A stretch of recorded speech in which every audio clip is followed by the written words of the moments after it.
Hi. Hello. Hi. Hey, Raider Nation. Hi. Hey, 24 hours till football, baby. Let's go. Let's go. My gosh, we got so many people in here already. Jackson Mason TV's in there. Duke City Raider Paul. Lalo Meloso. For Life, our Raider stories in there. PSP Raider Etton's in there. How's it going there? Lalo Meloso's in there. Paul. Trinidad Paul is in there. G Moa's in there. Raider Shanks in there. Adam Hill's in there. Five Raiders in there. Five Raiders in there, man. There you go. Hey, Peaches. Peaches. Nurse Peach. Oh, Murph joined us. Murph decided to Hey. Sorry, that takes me a minute to do that new chat thing. Well, yeah. That thing that says sample user.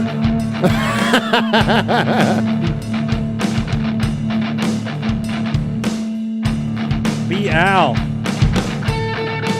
My gosh. If you had to be somebody, be Al.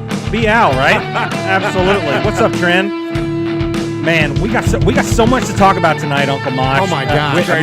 We haven't really talked since training camp opened up.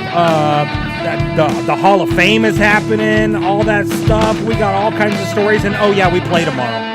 Yeah, there's always that other thing too. A game. And let's make sure that we all spend a moment at some time during the 60 minutes of play to look at the scoreboard. We should. We should look at the scoreboard. But the scoreboard don't really matter. Flashback.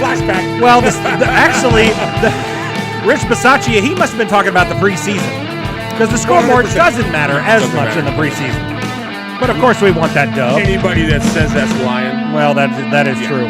Gladiator Raiders in there. Martin Miller's in there. Welcome in, guys. Adam Hill's in there twice. Yeah, he is. Oh. Well, yeah, because you can't just have one Adam Hill. Maybe there's two of them. You can have one Adam 12, though. One Adam 12. Let's go. For the old folks in the house. Maybe there is a little competition here with the two Adam Hills for the Gemini Award. Oh, nice. Because there's as many Adam Hills as there is Mengai brothers. Oh, well, there you go. Here we go. Let's kick off episode number 254 of Raiders Fan Radio.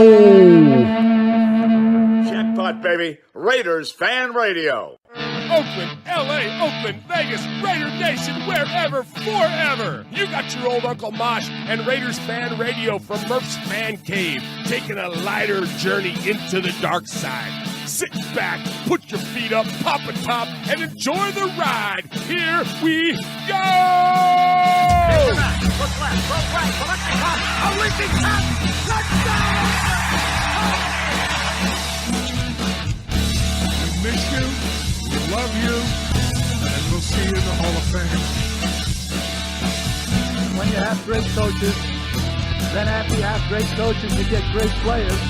You have a great organization, and you tell them one thing: just win, baby. Way up the middle, intercepted Piano at the 50, high running down, Oakland football, and I think Oakland victory. The Oakland Raiders have scored on the most zany, unbelievable, absolutely impossible dream of a play. Well, I love this team. I think this team can win.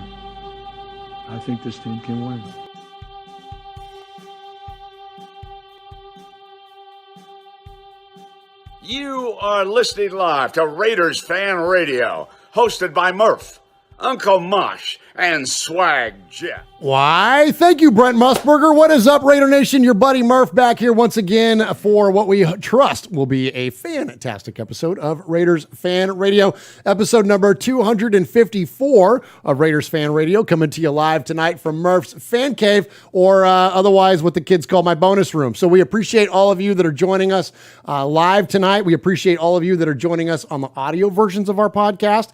You can find the audio versions of Raiders Fan Radio on any of your favorite audio podcast services like Stitcher, Apple Apple Podcasts is what they call it. Google Podcasts. Is that what the kids call it? That's what kids call that. What else? Spotify. Pandora. Amazon Music. You can ask your internet-connected device to play Raiders Fan Radio, and it will play it, and you will hear the dulcet tones of Raiders Fan Radio. Three faces that are made for radio on your internet device. So appreciate you, and just do us a favor there. Like, subscribe, rate it, review it, all that good stuff. Helps with the algorithms, and it helps the listenership of Raiders Fan Radio, which we're getting into our busy season because now we actually have football to watch, and so we appreciate all of you that join us that way. Audio, appreciate everybody that joins us on the fan-sided website, Just Blog Baby. We are the official Raiders podcast for Just Blog Baby and fan-sided, and appreciate our partners there. And you can find us every week live on the YouTubes at 4 p.m. Yes. America, go to the YouTube right now. That's right, at 4 p.m. Pacific and 7 p.m. Eastern at youtube.com/Raiders Fan Radio. And you can join in with all of our good friends that are there live in the chat tonight. Vibe Raider is in there. What's up, Nurse Peach? Paul Edgerton is in there. Ron the Maiderator. Raider Shank is in there. Anibra Nation is in there. PSP Raiderette is in there. Super Him is in there. Lee B is in there. SC Experience. Adam Hill, one of two Adam Hills. Super Him, Lee B, that I mentioned, Raider Shank, Tider Raider, Duke City Raider, Jackson Mason TV, JB is in there. So many, and a lot of Martin Miller is in there. A lot of folks that are in there that maybe we don't see as much on a regular basis. Yes, but now we got football, boys. Let's go, man! Holy cow! All right. Well, I got to pump it back a little bit, as Derek Carr would say. Oh, okay. Because I got a couple people to introduce here in the fan cave, because I'm not going to do a selfie. It's not going to be the Murph Show again. Thank God. I've got my best friend back. I've got my real-life uncle back. Alexa just said, Victory Raider says, Alexa just said, I love Swag Jeff.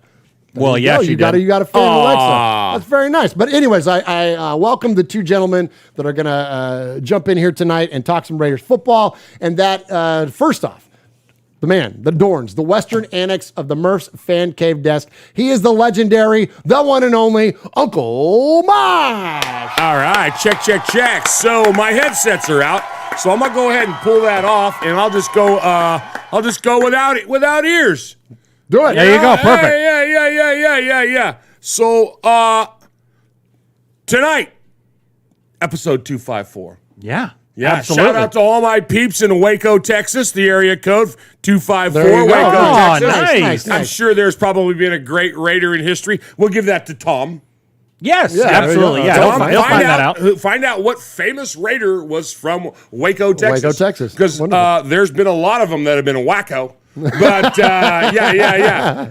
And, Including one of your favorites, the man from Mars. Easy.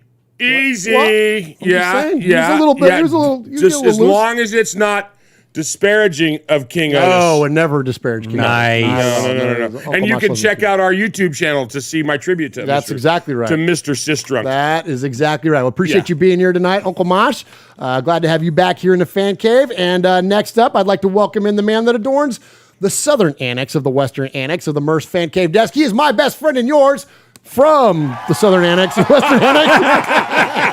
Swag Jeff. Well, yeah, absolutely. Oh my gosh. Why did it feel like this offseason was like a billion years long? Seriously. It really did. I guess just because we ended on such a high last year that like we just craved more football and we wanted more. And so I'm so fired up that the Raiders will take the field tomorrow. We will, of course, won't see any of our starters, our all-stars and stuff like that. We won't see the starters after the starters. Absolutely. But you know what? But we're gonna see the silver and black on a green field. You know what I'm saying? Absolutely. So I can't be more excited, and I can't wait to talk about the training camp and all that stuff because it's been a fun last couple weeks. It's been fun, man. It's been fun. We got so much to get to, man. And Jeff, you got anything else that for those of you that don't know, for those of you that are new to the show, Brand spanking new. we appreciate, and we're going to get a lot of new listeners. We always do. Our numbers actually spike up because now it's football season. So we appreciate all of those of you that. So if you're new to the show,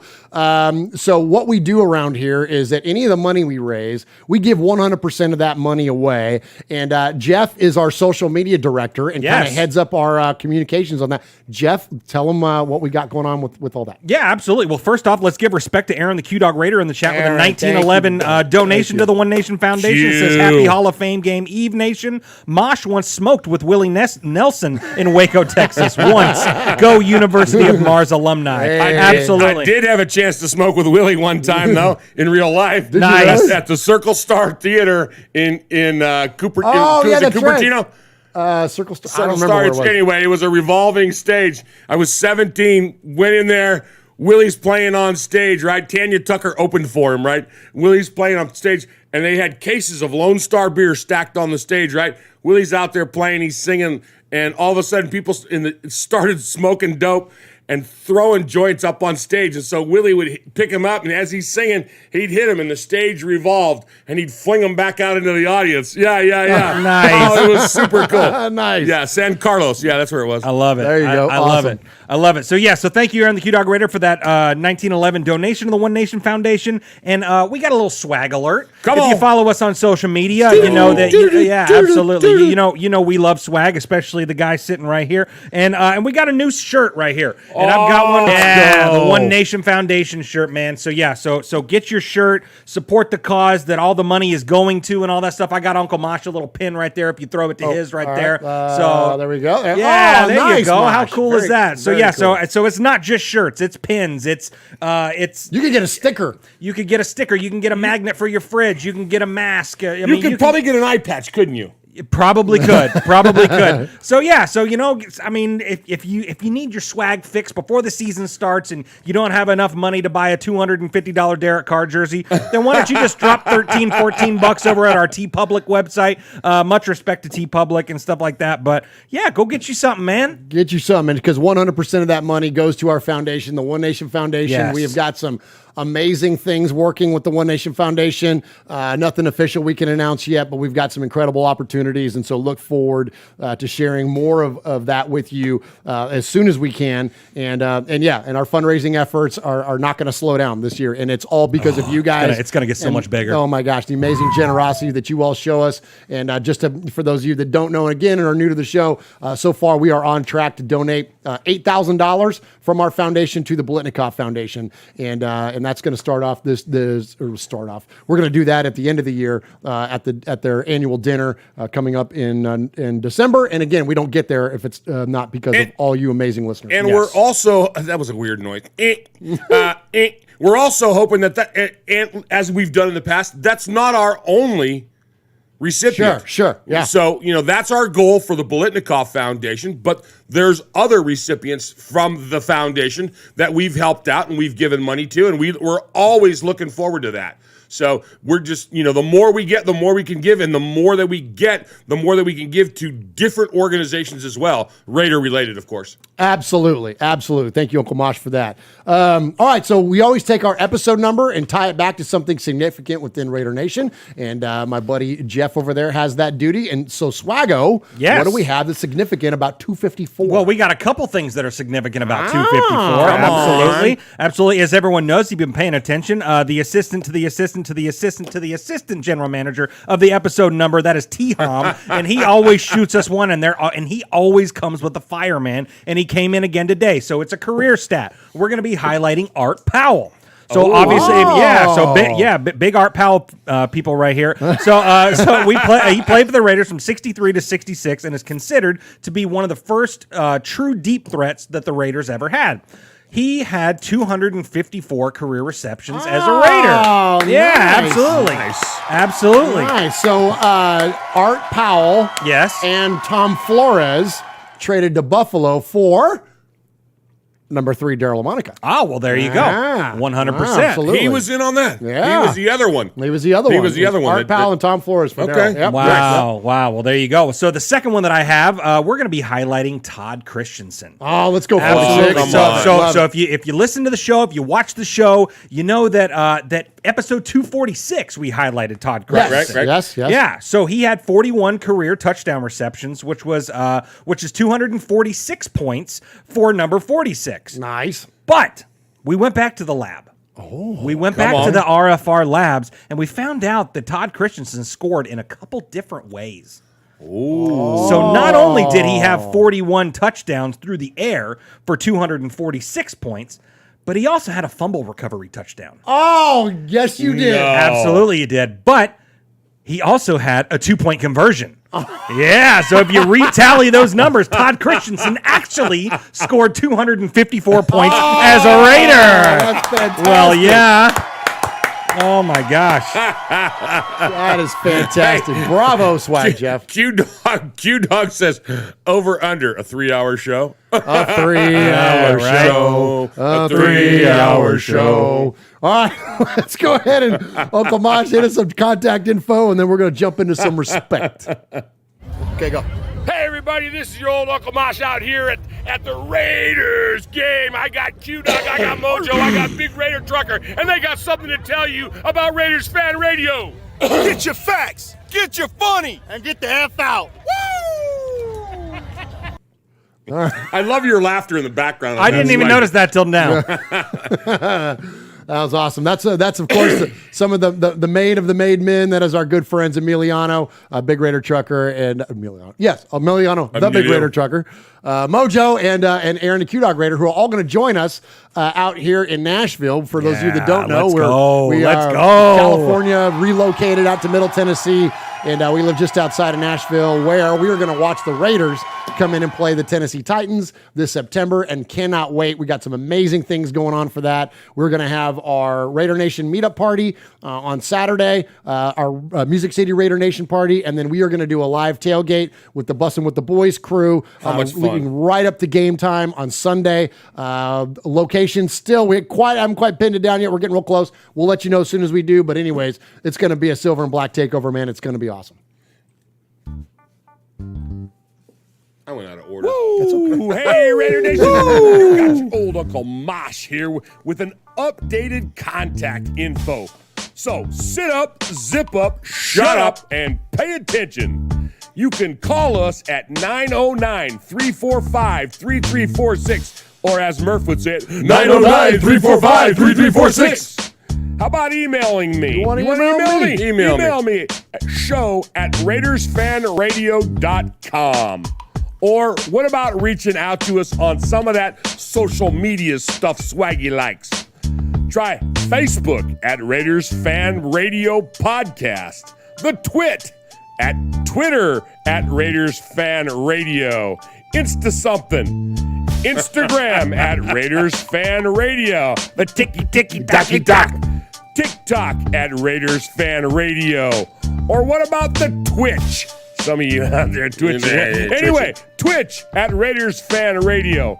Or if you don't like that, go to the YouTube. America, go to the YouTube. YouTube.com/Raiders Fan Radio. Oh my God, if that wasn't enough, go to your podcast provider and search Raiders Fan Radio. Holy crap, that was a lot. Yeah, it was. Shut up, Jeff. Jackass. Are we done?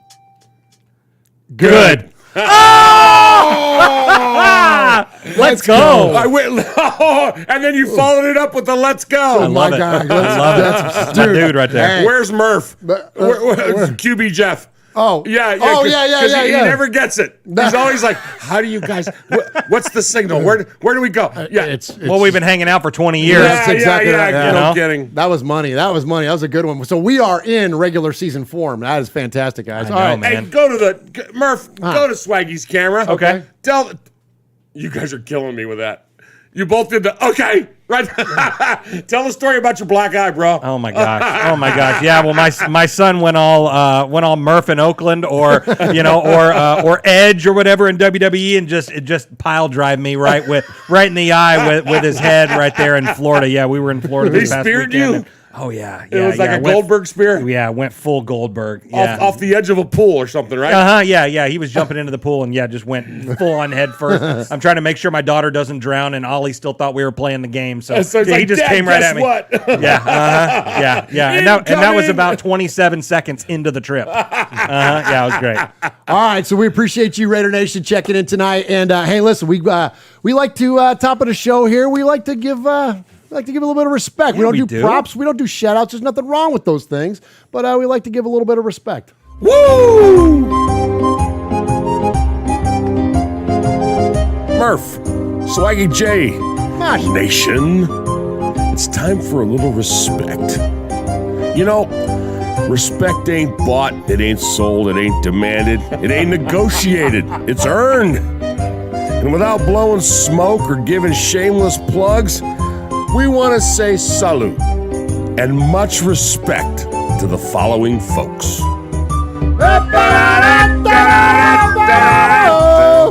All right, we appreciate you. That gets more intense every week. You're going to be like taking your shirt off and dancing around by the end of the season. Whoa. Is it shirt time? Hey. Oh, dang it.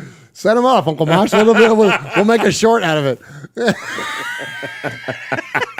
I do that for Michelle. She's not even in the chat. I know. She likes it when I flash the tickle bitties.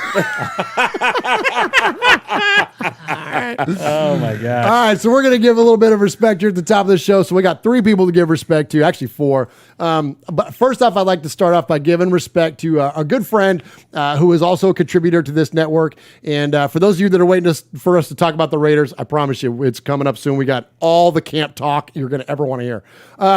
But we want to give respect to our buddy Rich Schmelter, who I did a really fun RFR conversation with just this last week. It will be up right before audio or on our audio channel right before this show. Nice. You can listen to it. Rich has got a new book coming out called The Championship Diaries, and it's about the 1983 championship Raiders. And so we look forward to playing that for you and look forward to you being able to get a chance to read that book. But here's something that I thought was fun is that as we all know, the greatness of the Raiders is in its future, but it's every once in a while, it's kind of fun to check into the past. And so Rich and I were talking, and he mentioned that Kenny Stabler is his all-time favorite player. You too. As he is mine. And his all-time favorite play was in 1972 when Kenny Stabler ran in a touchdown to take a 7-6 lead over the Pittsburgh Steelers in what should have been a win for the Raiders, if not for the immaculate deception short to follow. Right. But anyway, so I pulled the highlight from that run. I want to play just because it's so fun to go back and listen to this. So anyways, much respect to Rich Schmelter. Hope you all enjoyed the interview and enjoy this little bit of a clip back to 1972. Looked like the play of the year for Oakland.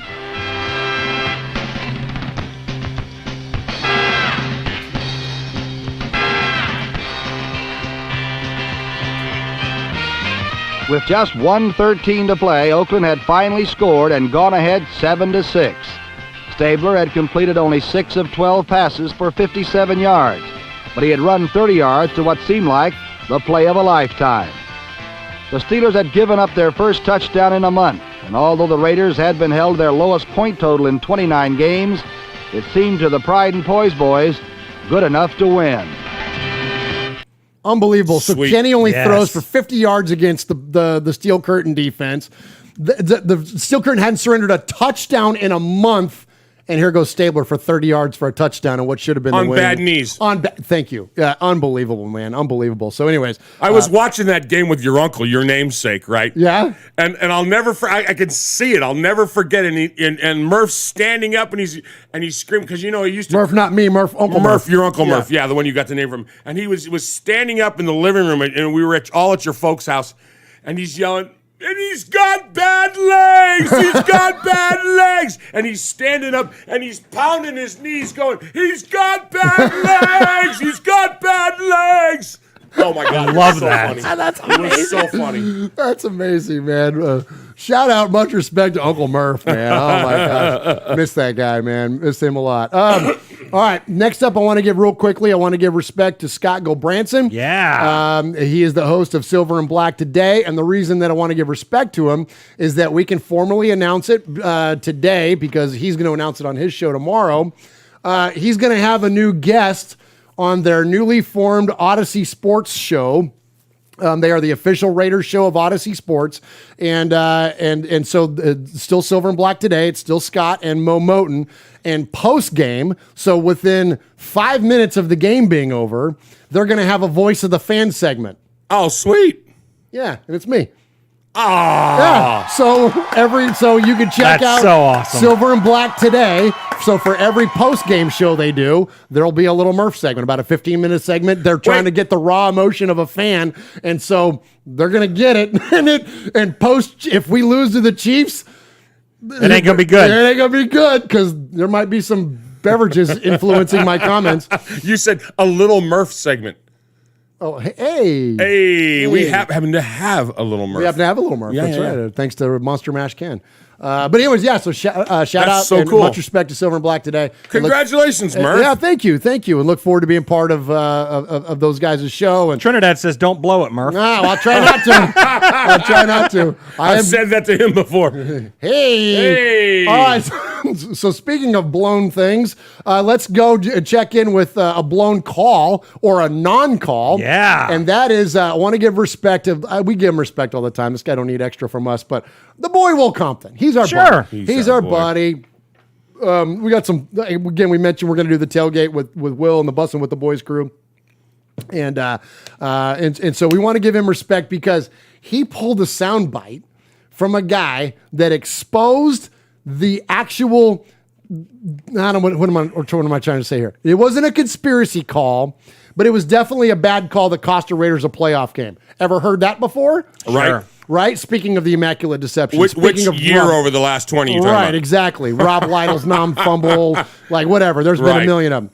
So last year in the playoffs, right before the end of the first half, Joe Burrow rolls out and throws a pass to Tyler Boyd in the end zone for a touchdown. Bengals take the lead 20-6 over the Raiders and end up winning by a touchdown. So could be definitively the game-winning play there in the first half. I know there's a lot of football left after that, but point being, though, and I went and studied this damn play like this is a Zapruder film before I played this today. So when you see Joe Burrow rolling out and he throws the ball, Trayvon Merrick is covering Tyler Boyd. Sure. And is tracking him into the end zone. As the ball is in the air, Trayvon Merrick's head is, for those of you on the audio podcast, he's looking up and to the left, and his arms are coming up to play the ball. The whistle blows. His arms go down, and he stands up straight. The ball floats into Tyler Boyd's hands. Yep. Catches it, touchdown, right? Touchdown Bengals. Right. After a little deliberation. So at the time, CJ Uzomah is the tight end for the Bengals. Yeah, sure. And is also in the end zone with Tyler Boyd. He made an appearance on Bussin' with the Boys, and listen to what Will, much respect, Will, listen to the comments Will was able to get out of CJ Uzomah. No. I heard the whistle as the ball was in the air. Like as I'm looking, I was like, because the ball was thrown, you hear it, he's putting the whistle in his mouth. He's not blowing it yet. He's blowing it like now. And I'm like, wait, what the hell? Like, I was a little premature. Like, did he know he was going to catch that right now? Like, what's going on? Yeah, you see me looking. I'm not like super hype at the moment because I don't know. Because you're thinking, I don't know what the hell's going on. Touchdown. Yeah, exactly. I didn't know. That's all we needed. How about that? Crazy. Isn't that unbelievable? Yep. Like, I know it doesn't fix it. I know we can't go back and change the score, win the game. I know that. And, let's mention Rob Lytle's non-fumble. The refs came out afterwards and admitted to Madden, hey, we blew that one, sorry. Right. After Jack Tatum made him fumble at the goal line. So it doesn't fix it, but it's like, I think this is what it does for me. And Mosh, I want to know what your opinion is on this, because you went through all these crazy ass conspiracy plays. What it does for me is at least it's like, okay, I'm not crazy. Like, I know I'm not an overreactionary Raider fan. We really did get jobbed on this call. It's the you go back to because we love movies around here. We go back to When Harry Met Sally, right? I mean, it's not one of our all-time favorites, even as far as chick flicks go. Sure, but Billy Crystal's a referee. Right, his character's an NBA referee in that, and it's Kareem's the scenarios. It's Kareem's final. When he announces he's going to retire, and so it's his farewell tour, right? And he's calling fouls on Kareem, and Kareem's like, "Dude, what are you doing?" You don't call fouls on me, okay? We've all seen that, especially those of us that were fans of basketball.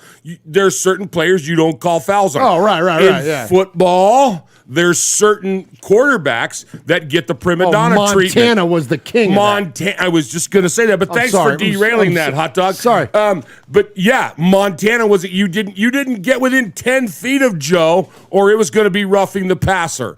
You know, I guess that's what they used to call it back then. I don't know, unintentional hits to the head in the now, grasp and all that stuff. Whatever. Yeah. You know, talk to Joe Namath about getting thumped. You know, so yeah, there's people that are protected, and with people that are protected, there's people that get crap calls called on them, that get called for everything. That's us.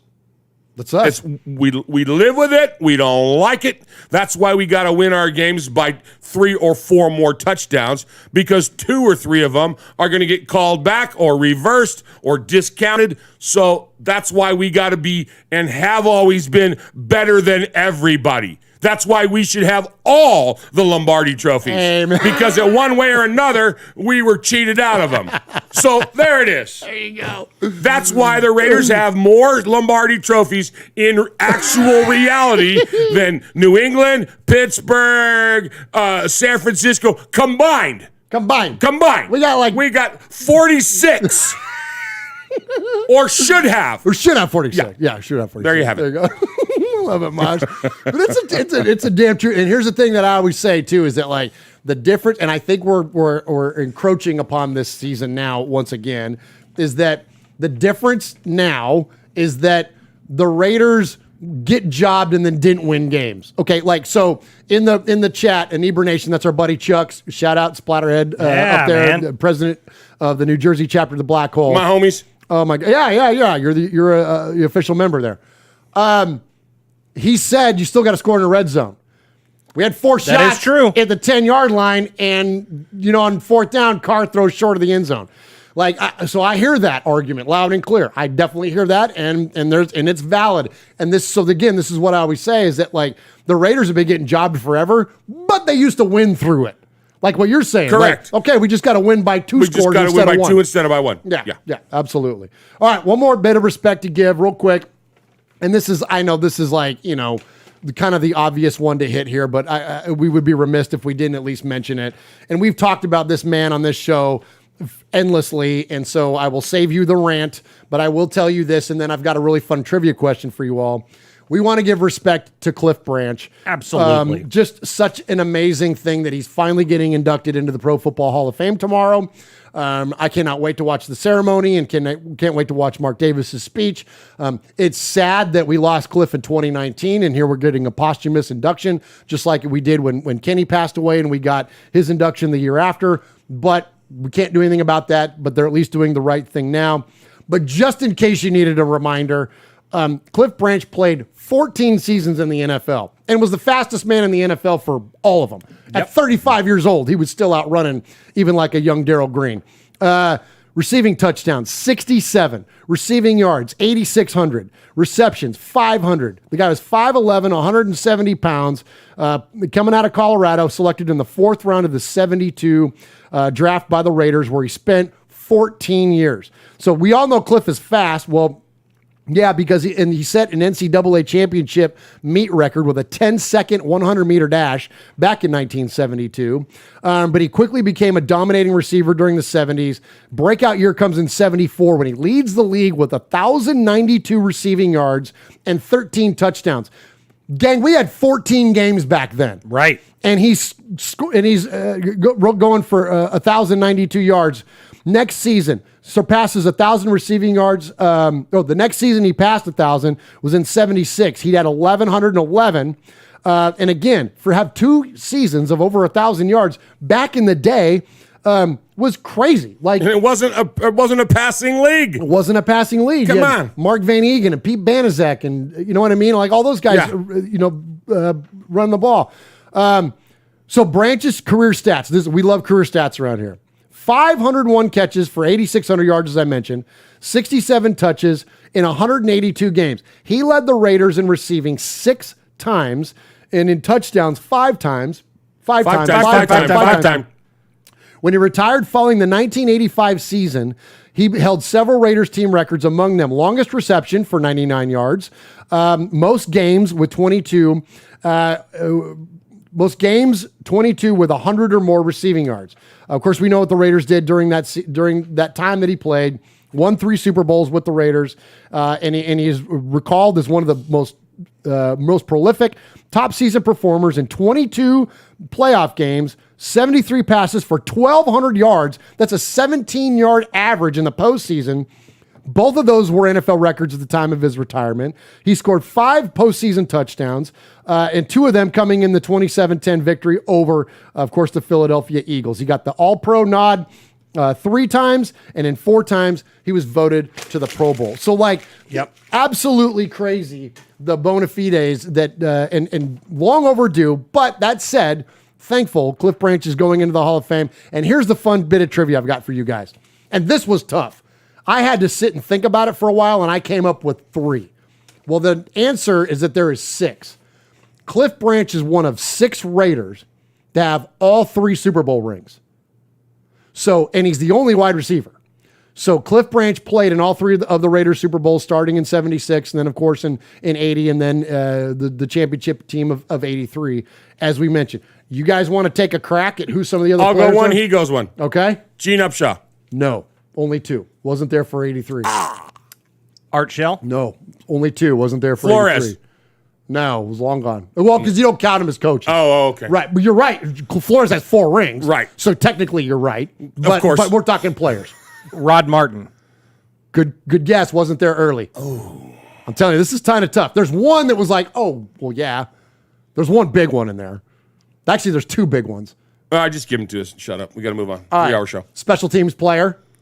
Oh, Ray Guy. Ray Guy. Guy, There you go. duh. All right. Yep. The Mad Stork. Oh, Ted no Hendricks. kidding. Ted was in 3. Ted was in all 3. Then you got Double D, Dave Dalby, your center. He played in all 3 games. Henry Lawrence, big man right tackle, although he didn't play in the 76 game. But he was on the roster. But he was on the roster. I think that was George Beeler or something like that. Whatever they. What about Lester Hayes? Because he got hurt. Nope, not Lester, because he wasn't there for the early ones. Oh, man. And then Steve Sylvester, who was a backup lineman, played on the Raiders for like 8 years and was there for all 3 kidding. seasons. Wow. Never didn't even know who he was. Yeah. So anyways, fun little trivia. That's like some deep cut Raider trivia questions. Like, if you know that stuff, like, pull that out next time you're at a Raider bar. Yeah, you know what kidding. I mean? Who are the 3 players? Schmelzer would have known. Schmelter would have damn known off the top of Absolutely, his he head. would. All right, let's hit an audio break here. What? No, you can't do that. What do you mean? Woo! Oh! You got to give some respect. I got to give some respect this past weekend, and we are remiss. The 3 of us are idiots because we had family stuff going on. You were out of town. You had to go pick up your son. I was being a slug. The Nature Boy, Ric Flair, had his final match at 74 years old. Respect the Nature Boy. And he did it here locally. It was the night after the SummerSlam, which was at Nissan. Yeah. And, with 60,000. Speaking of Compton, front row. Yeah, there you go. But the very next night in miserable Municipal Auditorium, there downtown Nashville, and I forget the significance of it. Maybe he started early on in his career, blah, blah, blah. He had it, and everybody that's anybody in old school wrestling was there. Bret Hart was there. The Undertaker was there. Mick Foley was there. Everybody that was friend or foe of the Nate was in town, and some of them didn't even attend SummerSlam. They were in town for that. And it was a phenomenal match. It was a tag team match. Nate's, of course, he got cut. And they showed an interview with him and one of the local interviewers from 25 years ago, and Nate's just standing there and he's bleeding. It was afterwards, and he's got his blonde hair and it's got blood in it. And then they showed the one from 4 nights ago, and he's standing there, the same guy. They're both a little thicker, a little older. Their hair's a little thinner, but Nate's white bleached hair has still got blood in it. Oh, nice. It was great. So, shout out to Nate, man. What a career. Everybody that's ever watched wrestling knows the Nate, and we're just thankful that he finished his career here in our hometown. Heck yeah, man. That's awesome. Good one, Mosh. Much respect, Nature Boy. Woo!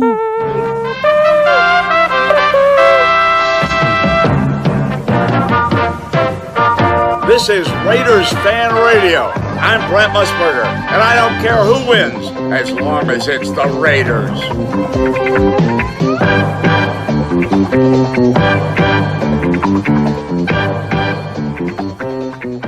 So we have so much freaking camp stuff to get to. Yeah. But as Jeff just reminded me so kindly, and thank you. We got a game tomorrow. We play tomorrow, bro. Yeah. Play what? Oh, football. Yeah. Football. We play your foosball. Play your foosball. So you know what's funny is that we should. That just reminded me. So you said talking about foosball reminded me of the Water Boy. Absolutely. I'm looking at Jeff, who's got a black eye, and it reminded me of Bobby Boucher. Did they ever catch that gorilla that punched you in your eye? No, mama. All right, so we have a game tomorrow, so it's kind of funny. I don't know if the switch continues. That's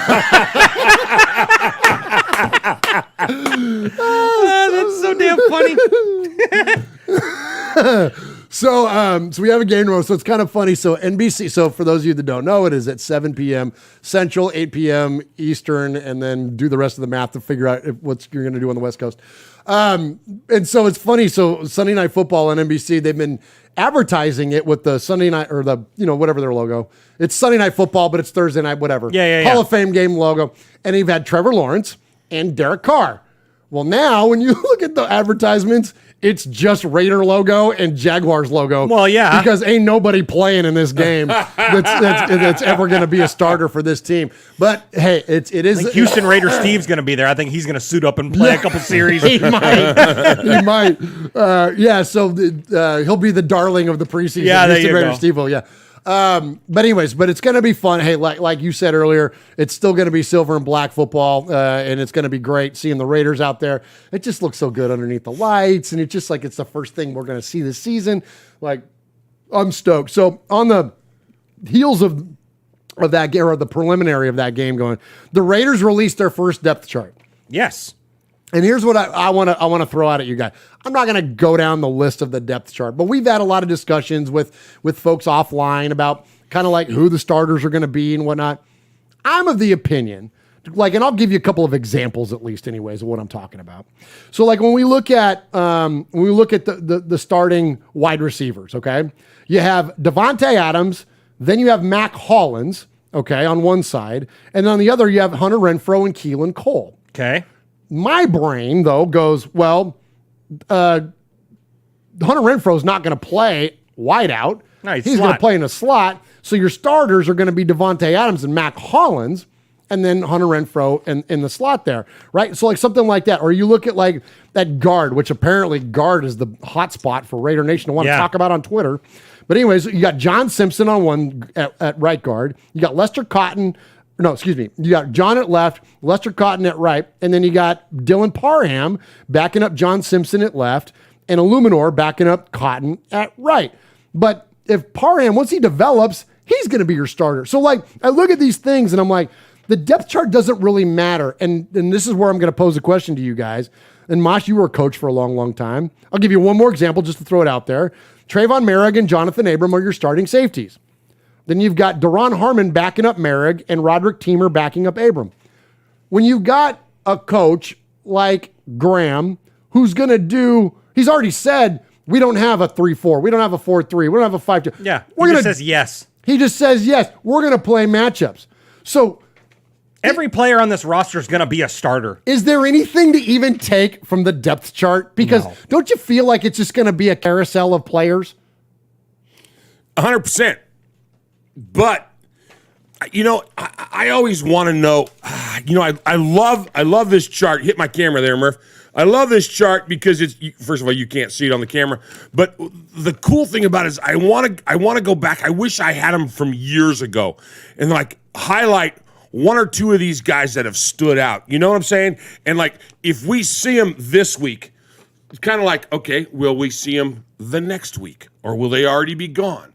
Who's going to be the one? Who's going to be the one on this damn list that goes, oh, everybody goes, oh, like jumps? Or who's going to be the one that comes back? Is this finally the time when Abram comes home?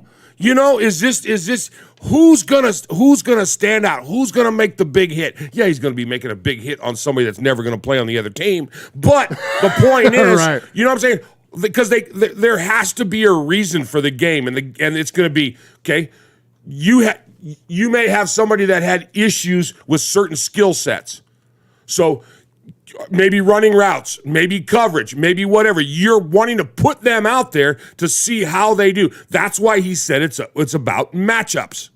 Okay? So if I've got a guy that has potential, that maybe I want to keep him like you said and maybe be the starter next year, but I want to see what he's learned in camp so far and what his matchups are, that's where I put him in.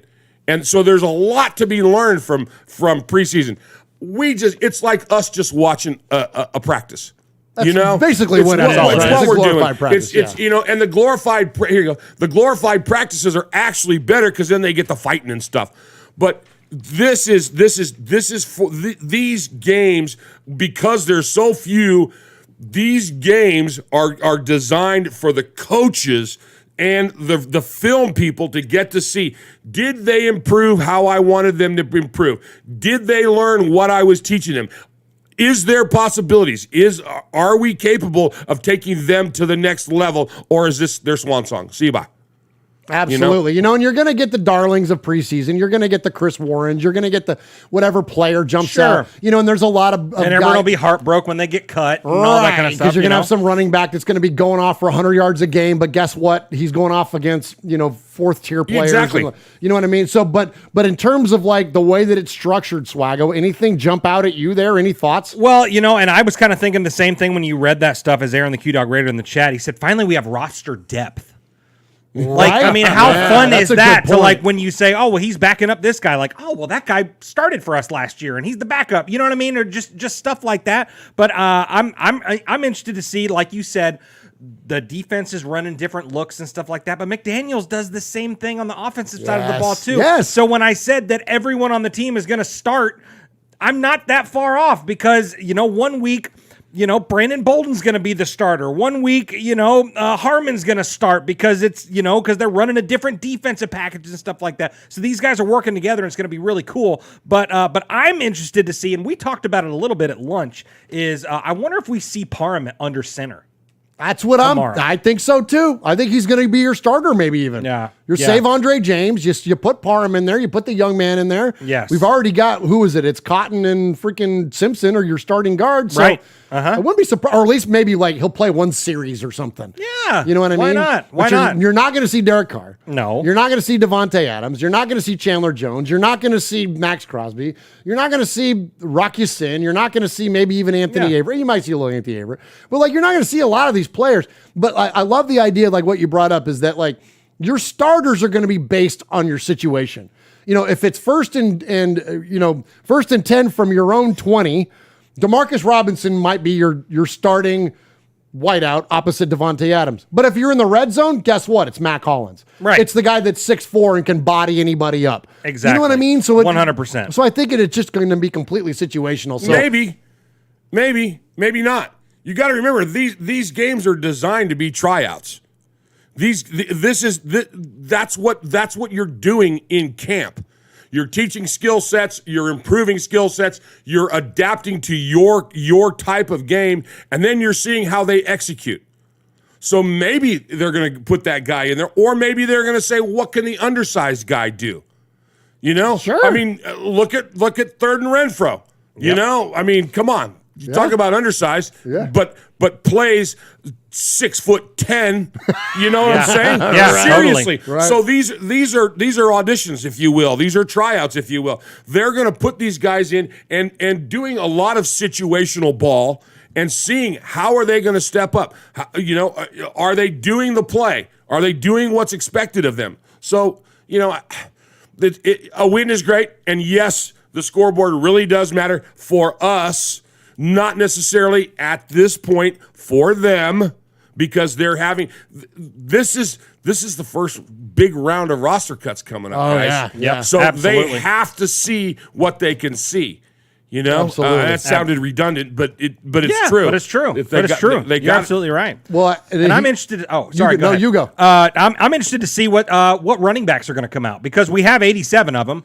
So Exactly. so it's gonna be. I mean, obviously you're not going to see Jacobs. You're not going to see Kenyon Drake, but we're probably going to see a good little bit of Zeus. We'll probably see some Zeus. We'll see probably a little bit of Brandon Bolden, but I think we're going to see a lot of Britton Brown. Britton Brown, man. Britton Brown. So, a 7th round guy, fighting for a spot, more than likely with our running back heavy roster, he'll probably be like a practice squad guy or something like that this first year, but you never know. I mean, that's what this is all about. It's funny. You mentioned that, Swag. Sorry, Murph. You mentioned that, Swag, that we finally have depth. Well, we've always had depth. We've always had this roster. We've always had the last few years. We've always had, 157 people. Excuse me, 157 people on the list. But now it's names that we bona fide with. Right. It's names that can do something. It's names that have proven themselves. Exactly. It's names that actually mean something other than just, who's that guy? Right. Yeah, we recognize more of the original roster. Right. Who's the guy that's, speaking of 7th round picks, who's the guy that's getting a lot of run at guard? Speaking of that, was Thayer Munford. Yes. That was the other 7th round pick that we got. Man, so far, and I know we didn't get our first pick until the 3rd round when we took Parham, but man, so far this draft, I mean, again, it's camp practice. Yeah, they haven't seen the field yet. I'm not getting crazy, but I mean, these younger. Well, they're all young, but like the lower round drafted guys are getting first and second team reps, which you don't see that a lot. And everyone's high on these guys. So anyway, so it should be fun. I'm excited for Madden to come out because when Madden comes out, then I get to play and I get familiar with everyone's numbers. Yes. Like I hate it. Like in these early preseason games, I'm watching. I'm like, okay, who's that guy? Who's that guy? Because they don't know what a lot of their numbers are. Right. When Madden comes out, then I get familiar with all their numbers. And then, so yeah. But anyways, anything else in particular you guys are looking for? The defensive line. I'm interested to see if Butler's going to play from Tennessee. He was our, I think, 5th or 6th round guy. Speaking of that, we drafted 2 tackles. In the draft so we'll see both of those guys. Farrell and Butler. Everyone was calling for Sue or whatever in the offseason or whatever. I'm interested to see what these guys can do. Everyone wants Phylon to come back and all that kind of stuff. And I loved that guy too. But we drafted a couple of studs. I mean, Butler had like double-digit sacks from the interior for Tennessee last year. Like, he was no joke. That's awesome, man. So let's see what happens. That's awesome, man. It'll be fun. Yeah, it's definitely going to be fun. Absolutely. All right, guys, let's hit a break. Chat room, let us know what you're looking for tomorrow in the game. David Boyd is in there. Lee B is in there. Full Metal Mexican. Ray Love. Cody Thompson is in there. Aaron the Q-Dog Raider. Tyrone Graves. Corey Fleck. So many of our good friends. We appreciate you. Oops. Hey Raider Nation, this is Max Crosby from the Oakland Raiders. And goes down, and Max Crosby, who forced a fumble last week. You're listening to Murph, Mosh, and Swag Jeff on Raiders Fan Radio. Thank you so much. Just win, baby. So speaking of guards, as we jump in here, we're going to hear him here in just a second. We're going to hear from Lester Cotton. But Mosh, when I was doing some of my show prep tonight, I know we signed Lester Cotton to play guard last year. He was an undrafted free agent, didn't play much. Yeah. I didn't realize he won 2 championships at Alabama, and he blocked for Derrick Henry and Josh Jacobs. Like, that's so cool. That's kind of cool. That's a stud. That's a stud. Like, right? You know what I mean? So and you wonder why a guy like that doesn't get drafted. I know, right? Because he went undrafted. He's 6'4", 335. And quick as a cat. Yeah, and from Tuscaloosa. He's actually a local Alabama kid. Like, anyways, look forward to see. So he's rising the charts in terms of what the coaches are seeing out of that young man, and we're going to hear from him in a minute. First, let's hear from all of them. The Raiders had their first day in pads the other day, and so let's check in with the Raiders. These are always my favorite cuts. These are the best. We got a lot of mic'd ups and stuff to get to. And these are cool. So let's check in with the Raiders. They come out of the locker room, and they're in Henderson for the first day. Hey, another beautiful day of paradise. It's Christmas all over again. First day of pads. Finally got these pads on. Real football about to happen. Feel great out here. Ain't too hot. A little bit of clouds out here. Lord bless us on this good day. I'm excited, man. Ready to rock and roll. We hitting today. Let's go. Hold up. Stay up, bring up. Hey, come on, man. There's only one way we do things around here. Let's go. Win on 3. 1, 2, 3. Go. Hey, I go. Hey. Love that sound. Oh, fires me up, dude. Love that sound. Pop the ice. Green. Try the lead.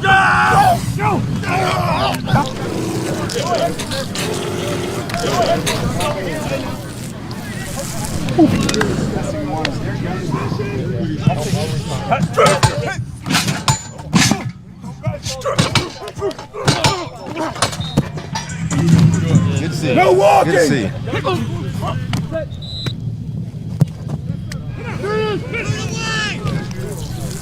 Good, Jackson. Had a cross. Let's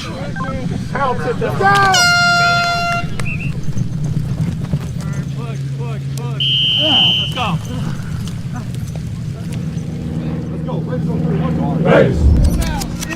Oh my gosh, that's so so freaking awesome. good, man. You know what? And props to NFL Films and whoever else is putting these things together.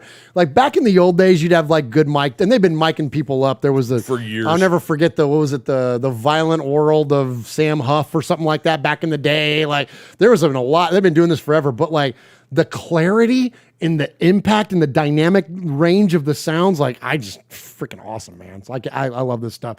All right, so again, we're gonna a lot of offensive line theme going on tonight. Speaking of national champions and played in that game, I believe, against Alabama, was John Simpson, who is your de facto starting guard now with the retirement of Denzel Good. And so John Simpson steps up, and John Simpson was mic'd up at practice. And so let's check in with John. And the other voice you hear in this is Lester Cotton.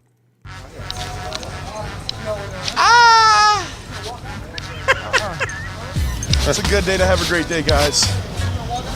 Hey, mic check 1 2 1 2. That's Lester. Talk to him. Mic check 1 2 1 2. Okay. What you gonna do? Yeah. We got bars. What's up, baby? Bars. That's what you always say. Take me out to dinner. Yeah. It's gonna be a lot of heavy breathing today. Hope they're ready for it. Grunting and groaning. Actually feels pretty good out here today. Sounds like me in a long I was about to say, it sounds like you and me on every show. Won't be 80 degrees much longer, I promise. Yep. Let's get it. Mic check one more time. Mic check. Mic check. The mic 1 on? 2 1 2. Quit worried about the mics, boys. Up there. As a coach, I hate that. He got a 10. He living a life. All right, there's so John Simpson and Lester Cotton there, mic'd up. All right, so there's the players. Let's check in with a coach. This is always one of my favorites. So, Jeff, do you know off the top of your head what the name of our offensive line coach is now? I do not. Where in the world is Carmen Brasilio. Yeah, nice. So let's check in with our. I love that. Do that one more time. Do it one more time. Okay. where in the world is Carmen Brasilio.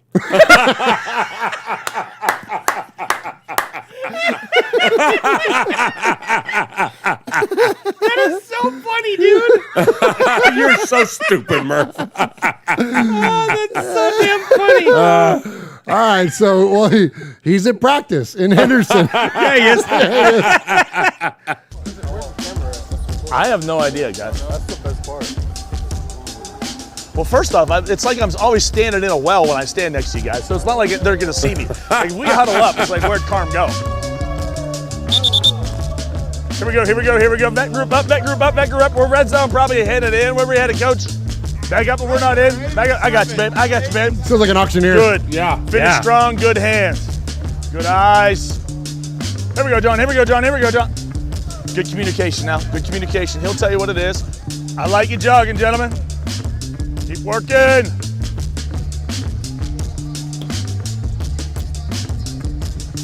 You've already made Twitter. You're already famous.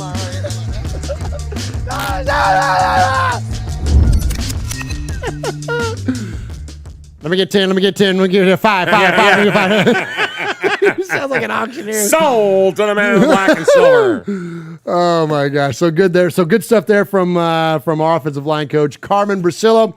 All right, now let's go to the conference room and let's check in with, again, speaking of the offensive line, what does Derek Carr think about the way the offensive line is developing so far here in camp?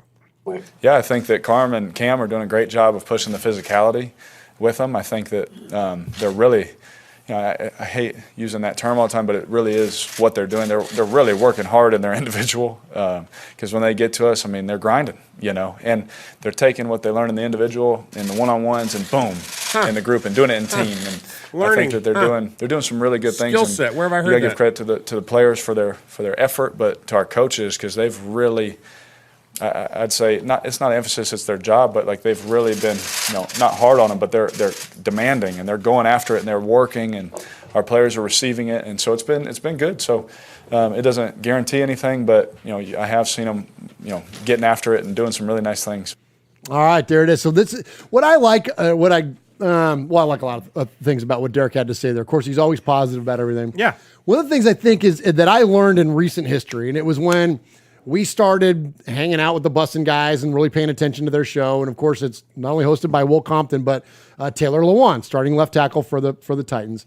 And he said something on one of their shows one time that has just resonated with me the whole time, since then.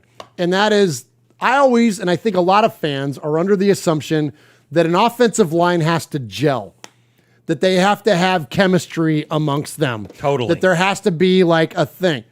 But when Taylor talks about playing offensive line, he doesn't agree. He says it's interchangeable. We're all pros. Everyone knows and should know their assignment. If you're going to be on the line next to me, I'm going to already assume you know what the hell you're doing. We don't need to have individual or whatever chemistry because you're going to already know what the hell to do. So if we're a fully functioning offensive line group, everyone knows their assignment. The 5 of us that are starting the game don't have to have some special chemistry. And that was very eye-opening to me because I was always under the assumption, of course, and I only ever played high school football and coached youth football. I never ascended to the levels of the NFL, clearly. But like that was very interesting to me that like when you get to professional football, it's professional football. You should damn know your thing. We don't have to have this like long-term relationship to like quote gel. What are your thoughts on that, Mosh?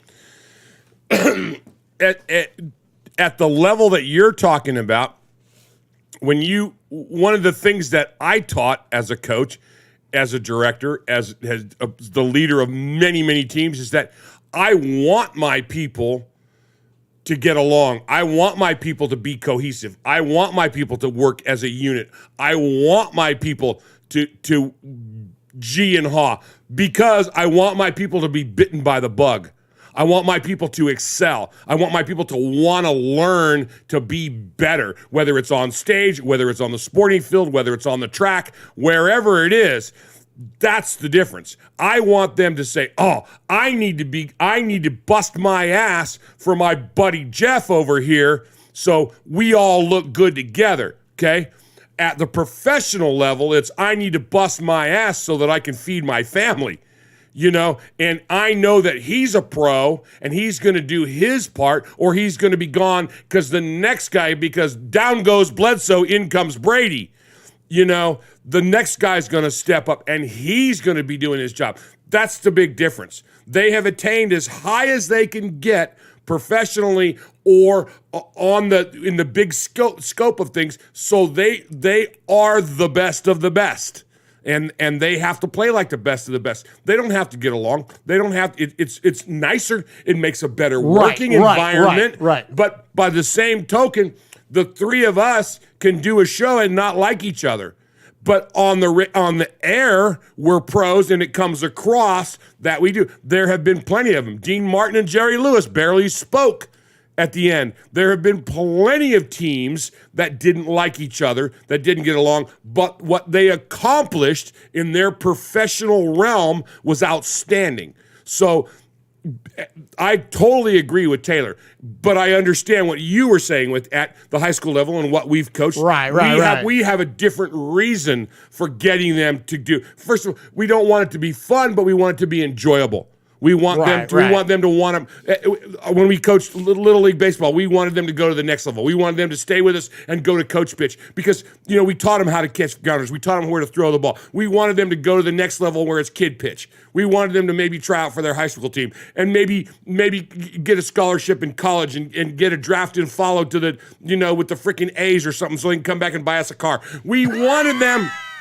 We really did. We want them to excel. We want to see them surpass what level we had and be bitten by that bug and go for it. But man, once you hit that top level, you now have a responsibility to yourself, and you got to be the best you can be. So I totally agree with Taylor on that. So Jeff, thank you, Uncle Mosh. And so what Mosh is saying there, that it get to the top level, you don't need that chemistry, and that he doesn't like you.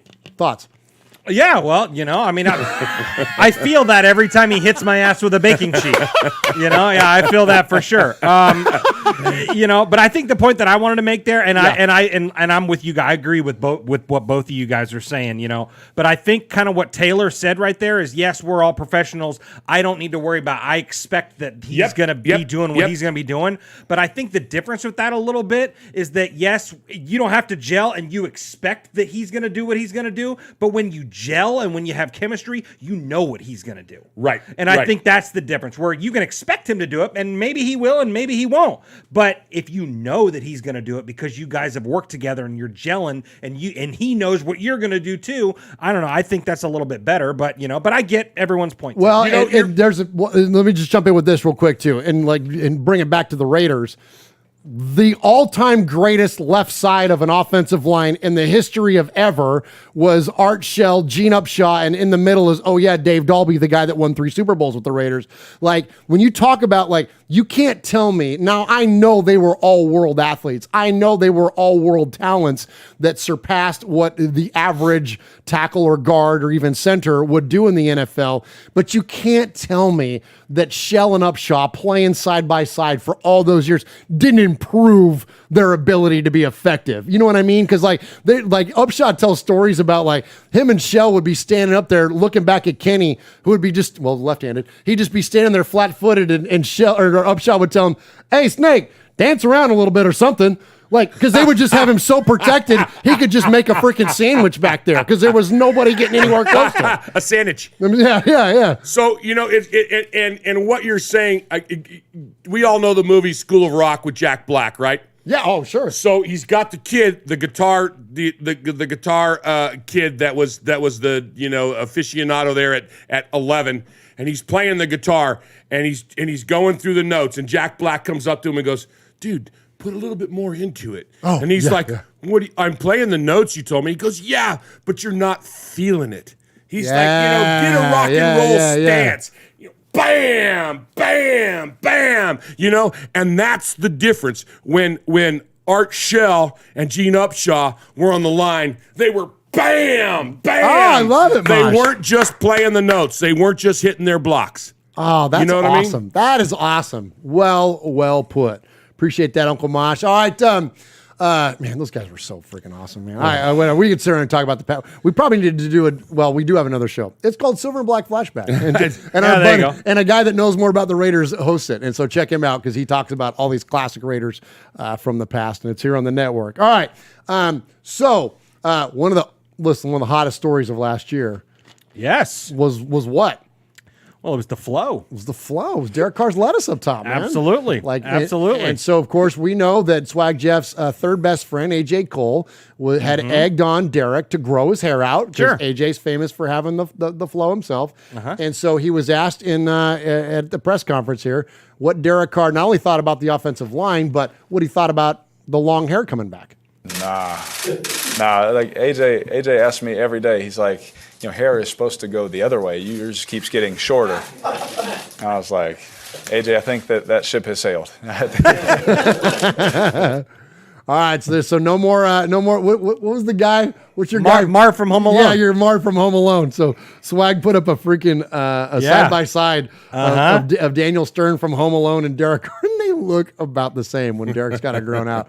I hate people that look like people from the Raiders. You're not a big Daniel Stern fan? No, I was. No, you're a Rob Ryan guy. Rob Ryan. Sorry, I'm a little slow. Jack Wagon. All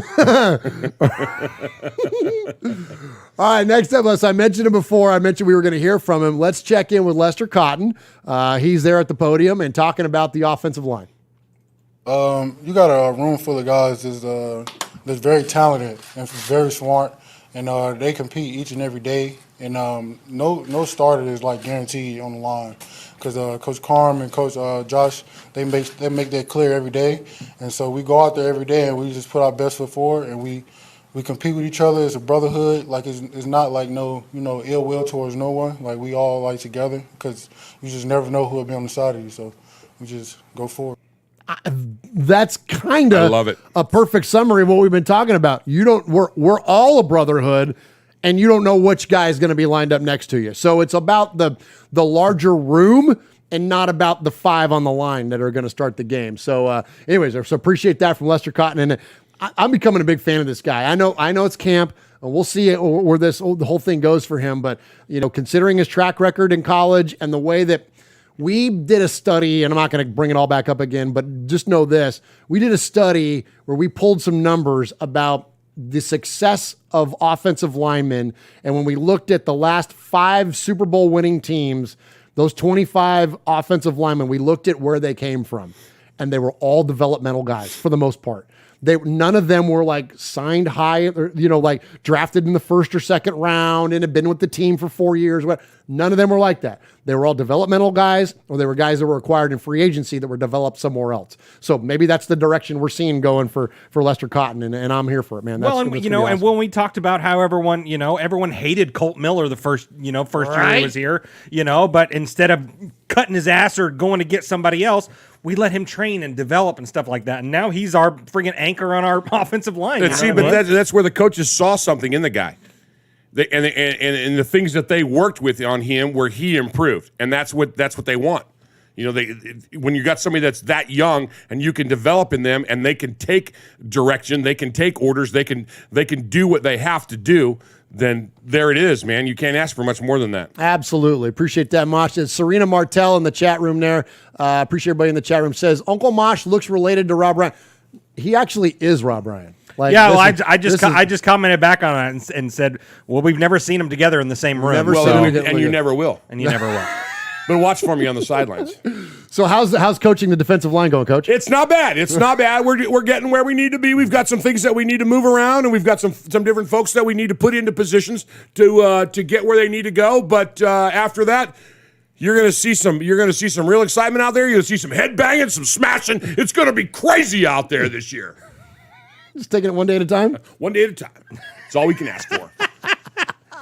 I can't wait to see you sign autographs in Vegas. It's going to be amazing. You and me and Capo got beers that one night in Nashville. So yeah. Exactly. Nice, yeah, absolutely. And that guy's still bragging about that. He's still bragging about it. He's like, "Oh wow, it was so nice to meet you, Coach." That's awesome. So Jack Kenna in the chat with a $2 donation to the One Nation Foundation says, "I'm going to correct you, Shell Upsaw and Auto 74." I agree with him. For that year. Yeah, and then Dalby was there for the 3 Super Bowl games. Yeah. So the 2 of those. So you get the one in 76, the one in 80. You get Shell, Upshaw, and Dalby together on the line there. So, but appreciate the super chat. And in fact, he posted in there, said, "Are you guys going to read my super chat?" Yes. Now we did. Yes. Appreciate that donation. 100% of that money is going to go, of course, to the One Nation Foundation. All right, so next up, let's hear from Hunter Renfrow, who is, my gosh, man. If you don't get a kick out of Hunter Renfrow, my gosh, I don't know what to tell you, because Hunter Renfrow has all the money that Derek Carr doesn't have. Hunter's got all the money. And so we covered a story not long ago about how when Hunter got paid and Foster Moreau took him to the airport, he was writing coach like in the middle of the plane, right? So today, Davante Adams puts out like an Instagram or Twitter post or whatever, and he just wrote, "Hunter is no longer in charge of getting us Ubers." So Hunter is like 5'11", right? Davante Adams is 6 whatever. Yeah. Mac Hollins is 6'4". Derek Carr is 6'2", right? Right. Big guys. They're in the smallest of Ubers, and Davante goes over and shows Hunter's knees are up like this, and then he goes over to Derek. Derek is dying. Mac Hollins' knees are literally in his chest, and it was like, leave it to Hunter to get the smallest Uber they can. There is a such thing as Lyft XL, which could have put all of their big asses in the thing. Funny. It was so freaking funny, man. This if you go, it's all over Twitter. It's the best. It posted right before we went live tonight. But it's great. And you know what I love about that? And just real quick digression here. One of the things I think is so fun about that is that you show how lighthearted, and speaking of chemistry, where I do think it's important, regardless, quarterback and wide receiver, There you got Derek Carr, who's stuffed up in the back of this little Uber with his 3 wide receivers, and they're all laughing and busting chops and getting a big kick out of freaking Hunter Renfrow not being able to schedule a good ride. Absolutely. For 4 multi-millionaires. Yeah, where he could have hired somebody to drive his Bentley to the airport and meet him. Right, exactly. So funny, man. Exactly. So anyways, I just love this version of the Raiders, man. It's awesome. I love that. Hey, before you jump into please that do, next man. soundbite, Jack Kenna with another $2 donation said Otto is the best center in Raiders history. And then Ebony Graves jumps in, $20 donation to the One Nation Foundation. Thank you, Miss Says Ebony. just popping in, school's getting busy and has me so busy, but I still wanted to show my support. Hey, Paul, Raiders. Hey, let's go. Let's go. We appreciate, of course, Miss Ebony and her husband, Tyrone. Look forward to seeing you guys when you get up here for the Raider game in Nashville as the Raiders take on the Titans. It's going to be awesome. And, so the folks on the folks on the radio can't see our chat, but it's pretty funny because Ebony and Tyrone, they're married, they're a couple, and so she's in the chat and she's saying stuff, and then Tyrone goes, "Hey, bae." And then Ebony goes, "Hey, boo." You know, it's like, what are you guys sitting right next to each other on the couch texting? You know, which is so funny. And we've done that. Because you and I have done that before too with family members. We'll be sitting there talking smack against freaking family members, and they don't even know that we're sitting next to each other plotting this shit out before we hit the send button. So funny. All right, next up, so speaking of Renfrow and Devontae. Let's take it back onto the field and out of the little freaking Mini Cooper that Hunter stuffed him in, and let's hear about how they're snugged into this little car, but when they're on that 53.5 yard wide field and it's 100 yards long, Devontae is going to open it up. Devontae's going to open up the field for everybody, him and Waller and Brian certainly. Let's not gloss over that segue. Come on, man. One more time. That was pretty solid. One more time. Let's go. I mean, I can't even do it again. Do it again. You take away the compact nature of a Honda Civic, and then when you stuff 3 guys that are almost or over 6 feet tall, and just the what's the word I'm looking for? The confined nature of being stuck into a little ass car. The sardine-esqueness to the field. The 100 yards of green grass that populate the floor of Allegiant Stadium, and how Devontae Adams is going to not constrict it. He's going to open it up. Devontae's going to open up the field for everybody, him and Waller and Brian. We're so certainly, stupid. DeMarcus Robinson, Matt Collins, we brought in a bunch of good players, and so just having him as the best receiver in the NFL is really going to elevate all of us. It's going to elevate all of us on a game day basis. In practice, he's not taking reps off. He's going to go out there and practice hard. And so every day watching him, put someone in a blend cycle or, having a good route is going to challenge me and be like, if he can do it, man, I want to go do it. I want to be like him. And so just having a guy of that caliber on your team to trade notes with and just look at every day is going to be special for me, and I'm going to soak it up. Oh my gosh, love fest. I know, right? I love it. And so it's great. So you got this, you have all this chemistry in the offensive line. You got this chemistry with the running backs. You got chemistry with the wide receivers. Let's go the other side of the ball. Let's check in with the cornerbacks, and let's hear from Nate Hobbs on the chemistry in the cornerback room. It's all love in that room, and everybody has a high motor. Everybody wants everybody to win in there, and we all got a work ethic. I feel like that as far as my perspective, I haven't seen that's unmatched. Like everybody in there wants to put in extra work. Everybody in there, whoever can get a snap is gonna hop up. So I just feel like that's working in our favor. All right, so there's another example, Jeff, of where I think this depth chart is kind of funky. So you got Nate Hobbs there, who's he's talking about how everybody's working hard. Of course they are. Nate Hobbs is listed as your cornerback number 2, opposite of Rock Ya-Sin. Okay, we've talked a lot that. There you go. He's going to be your starting slot corner. And who do you think is going to be opposite of Rock Ya-Sin? Oh shoot, I'm having. Is it Anthony Averett? Probably, yeah. Anthony Averett. Yeah, because Trayvon Mullen's going to be hurt. Well, it's funny, and I know that you're being silly, but you know what? When you look at this depth chart, Trayvon Mullen is behind Nate Hobbs, Amik Robertson, Cravon LeBlanc, and then there he is. He's only ahead of Bryce Cosby and Sam Webb. But that's where he should be, though. He's where he should be. Because he's playing back up from injury? Yes. Well, fair enough. You know?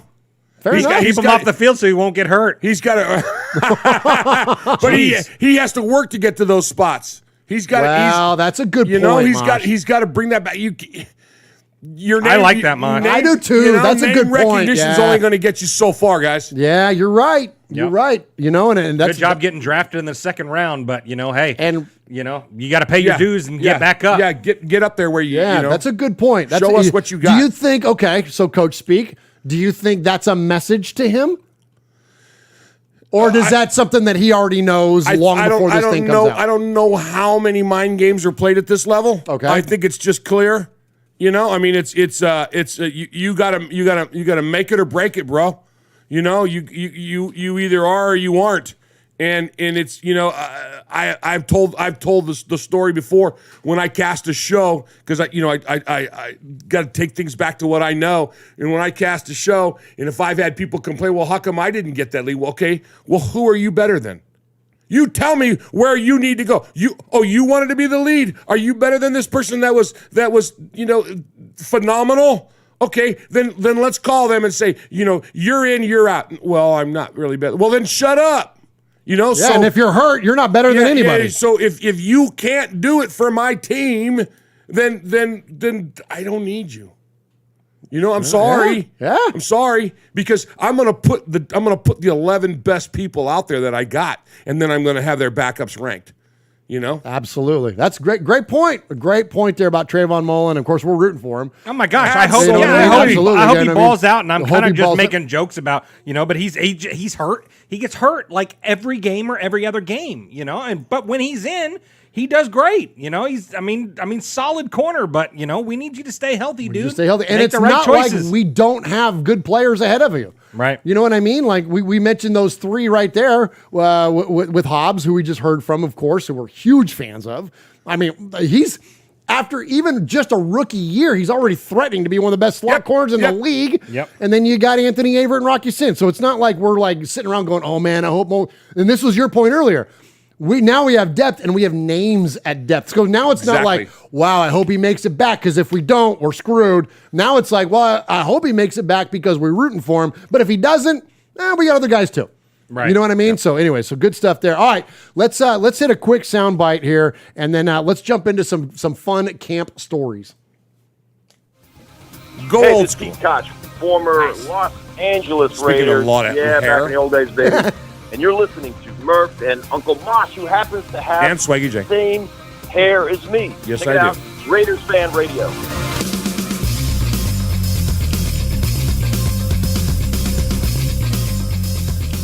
So before we jump into the next segment, I did want to give a shout out and respect to Wyoming Raider, our buddy Wyo, with a $10 donation to the One Nation Foundation. Thank you, Wyo. Appreciate you. Who else is in there, Swag? We got David Boyd's in there. Dead Raider, Anthony Provencio, Paul is in there. Paul? Aaron the Q-Dog Raider's in there. Lee B, Foxy Aaron? Scorpio. Yeah. Full Metal Mexican's Full in there. Metal? Full Metal Mexican? Jesse Cardenas is in there. Jesse? Lencho's in there. Kill Jadis is in there. Dick Vitale's in there. Hey, he's a diaper dandy, dipperoo. Lencho's in there and also gave a $10 donation to the One Nation Foundation Thank as you, well. Lencho. Come on, Lencho. respect to you guys. Thanks for tuning in. And 100% of that money, of course, will go to the One Nation Foundation, our nonprofit. And we appreciate you. Where we are barreling down towards $8,000 to give to the Bolitnikovs this year. And as Uncle Mosh mentioned earlier in the show, give to various Raiders-related charities. And so thank you very, very much for that money. And it will go straight there. All right, so I mentioned earlier the greatness of the – well, I didn't mention. I just regurgitated what Al said. The greatness of the Raiders is in its future. But it's sometimes fun to go back to the past, and especially when Al Davis is the subject of the past. So for those of you with NFL Network, they do this show called Training Camp Live every year, and they have all the people that are employees of the NFL Network at all the various practices around the 32 teams in the NFL. And it's really fun. It's like perfect television to have on in the background, like while you're working, you know what I mean? And once upon a time, they didn't have a lot of Raider coverage, but now they have tons of Raiders coverage, you know, of course, and David Carr's out there and whatnot. So it's great. Well, they were covering the Cowboys camp, and I know Cowboys famously practice not in Texas but in Oxnard, California, which is a great marketing move if you think about it in that way. But the reason they were out there because California doesn't have a team. California's got a bunch of teams, and at the time they used to have a team that wore the silver and black.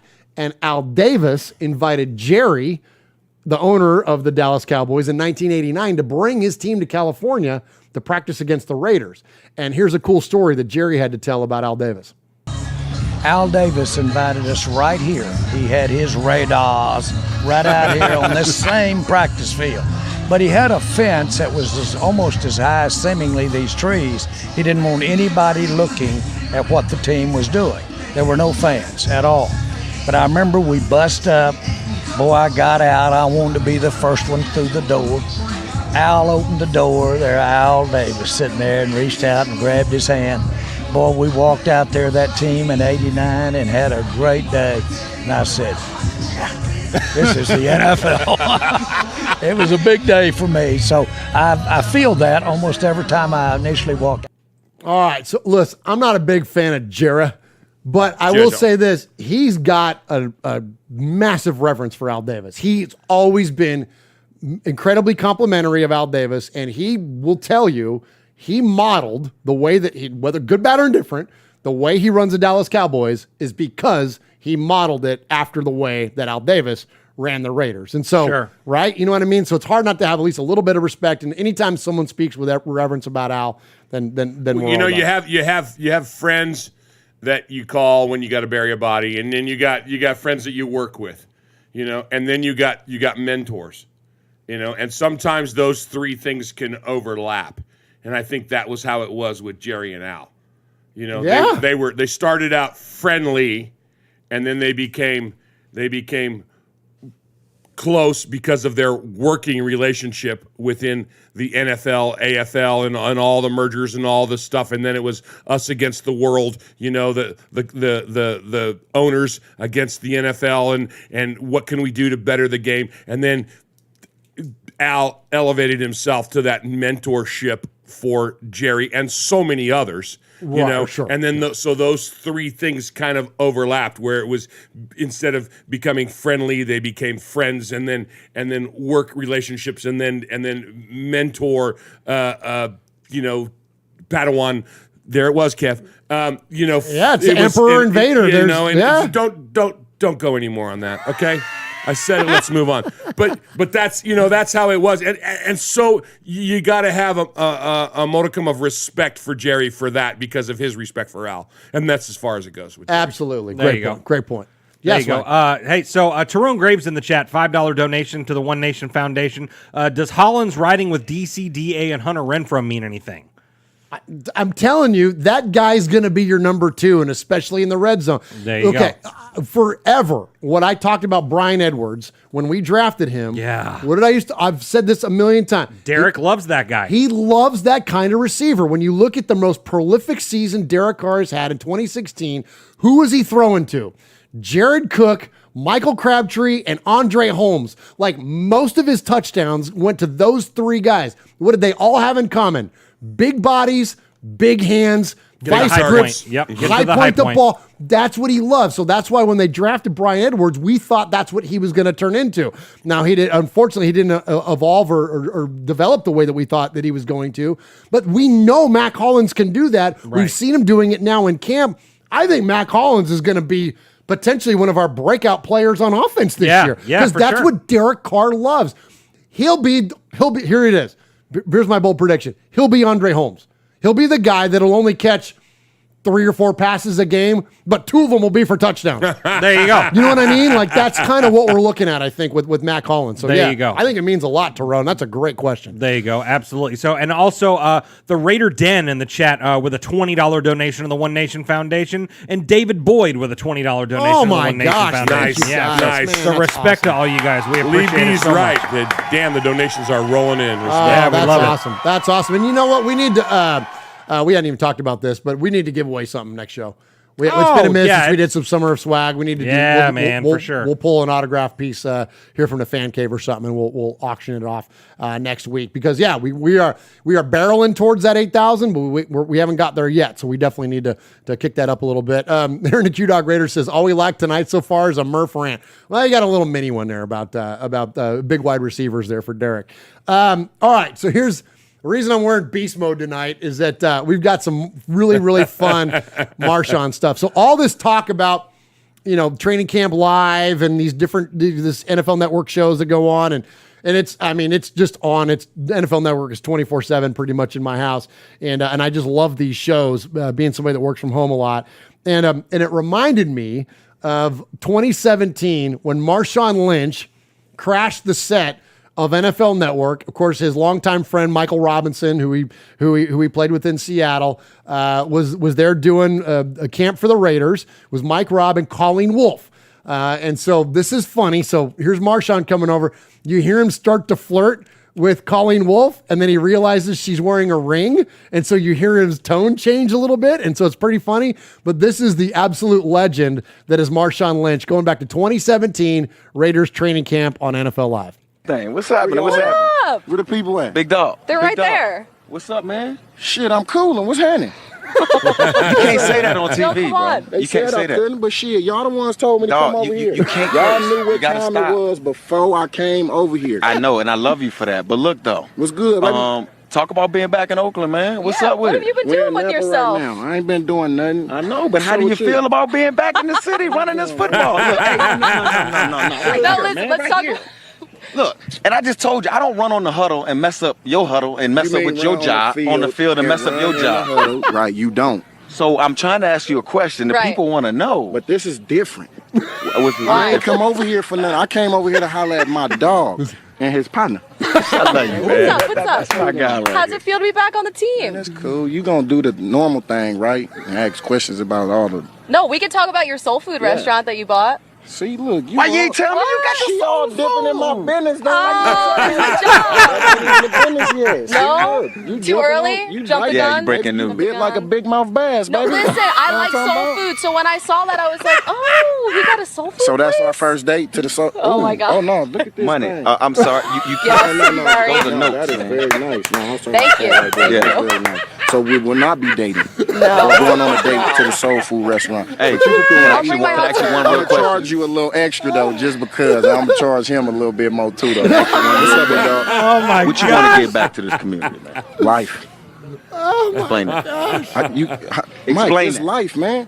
Okay. You know, we can sit here and you know how we do when we chop it up, but that ain't for everybody. I know, we can't chop it up like so that's what I'm saying. But is everybody good, though? You good? We're good. You good? We're good that All you're right, here I'm going to let now. you go ahead and do your thing, though, player. Thank you, brother. Good to see Appreciate you. All right. My Africa. Thanks for stopping by. Yeah, nice to meet you too. All right, we'll see you later. Oh my gosh, he That is is the so absolute freaking funny. best, man. It's so freaking good. funny, man. It's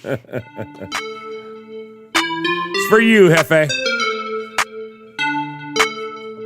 That's my dude. Hi, this is AJ Cole from the Las Vegas Raiders, and you're listening to Murph, Mosh, and Swag Jeff on Raiders Fan Radio.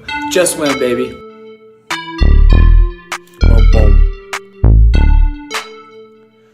So the donations just keep rolling Oh in, man. my So gosh, good. Trinidad with a $10 donation says we want a Murph rant. Let's go. yeah. Everybody loves a good Murph rant. I can't brew it up. It's got to come naturally. It's gotta come natural. Yeah. It's got to be organic. But thank you, Trent. Speaking of organic, though, a pineapple comes in here with a $50 let's donation go. to the One Nation Foundation. Says love the show. We love Appreciate you, pineapple.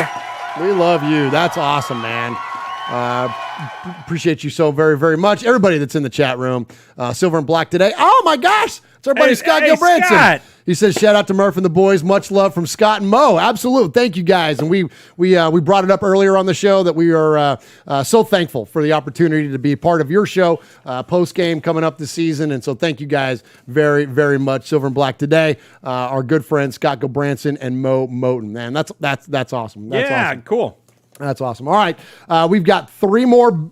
Actually, we've got 4 more to get to. We've got 3 more media bites to get to tonight. And then we're going to do a little Raiders and pop culture. So first off, let's go again, going back to the NFL Network set. Let's hear from Jesse. Just hear from James Palmer talking about that theme we've been talking about all night tonight, the offensive line. It's hot, Rhett. It's hot. They got a fan on me, which is perfect. They were using this for rap sheet all the way in their early morning hours here, breaking that Deshaun Watson news. But it is going to be a short practice today. They're going to finish within the hour because they've been in pads 3 times. Obviously, they leave for Canton tomorrow. So today's a little bit lighter, just got those shells on. And what I observed first and foremost is Chandler Jones has now missed 4 consecutive practices. Darren Waller has now missed the last 2. But talking to people here, my understanding is there is really no concern. Obviously, those are veteran players. It is early. They have this early preseason game coming up. What Josh McDaniels wants to show, though, on Thursday is what we're going to be looking for, right? And he doesn't want to show a lot of this scheme. And he believes not showing a lot of what they want to do offensively with Derek Carr and all of these great pieces around him at the skill positions is they're not going to showcase what they're going to do offensively. What they want to do is see if you can cover, see if you can tackle, see if you can block, all of those things. He wants guys to go out, play aggressive, play fast, play hard. But again, we're not going to see a whole lot of what Josh McDaniels wants to do with these Raiders. And Baldy's with us, so I have to talk about offensive linemen. We know that they have Hunter Renfrow, Darren Waller, and Devontae Adams, but will Derek Carr be able to get him the football? That's what a lot of eyes are on in this offensive line. And it's interesting, Baldy. I mean, Lester Cotton looks like, talking to people, is going to be starting on this offensive line, who was an undrafted guy out of Alabama a couple years ago. He's getting most of the first team run at that right guard spot. Right tackle's been kind of an interesting spot opposite of Colton Miller. It's been Brandon Parker. It's been Alex Leatherwood, who Baldy, you and I have talked about. He took third team reps yesterday. So it's been interesting to see what's happening on this offensive line. They do really like the kid Thayer Munford out of Ohio State. And guys, I'm not just saying that because he's a Buckeye. I know that's what Rhett's going to say. Yeah. But he's a 7th-round pick they had this past year. And early in camp, they've really liked him. They have. They've liked him early in camp, Rhett, and he's actually gotten some run with the ones at that right tackle spot. But again, protecting Derek Carr with this group up front is going to be a vital portion if we want to see this offense play the way we know they're capable of.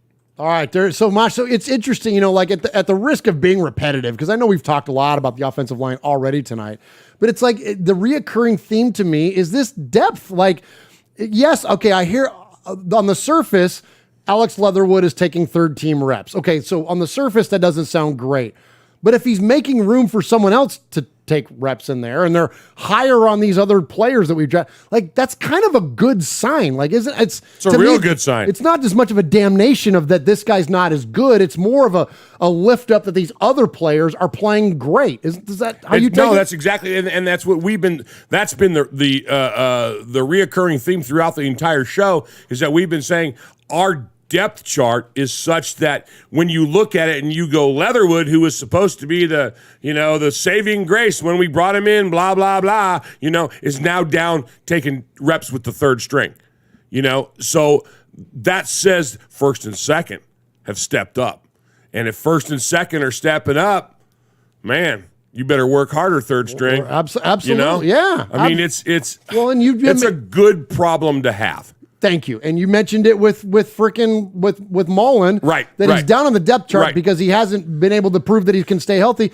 Alex Leatherwood, being a rookie, struggled a little bit, had some injury. So you're going to play him lower. I think it's great messaging. I think and like you said, at this level, you're not doing any you know what I mean? You're not trying to do any subtext to the player. Everything is out in the open. They're all dang professionals. But I think that it's interesting that you're enabling other players' success. You're not just putting it. Look, you drafted him in the first round to be a right tackle. Well, if you're not playing at the level that we expected you to, we're going to play somebody else. We're not going to do it just because we drafted you in that. Leatherwood spot. is not a slouch. Leatherwood is he's not. But if there is somebody on the depth chart and somebody that that can make it at 1 and 2. His motivation is unless he's ready to retire, he still has to work his ass off, because if he does end up getting the red slip on the locker, he's going to be searching for a job somewhere else. So he may say, I was put out by number 1 and number 2. These guys are amazing, but here's my films, and I still have to make a living. I still want to play ball. I'm still just a kid. Let me have a shot somewhere else. So it does that. It motivates them to, if they can't win that 1 or 2 slots, you're still piling your resume up to say, okay, I'll go somewhere else.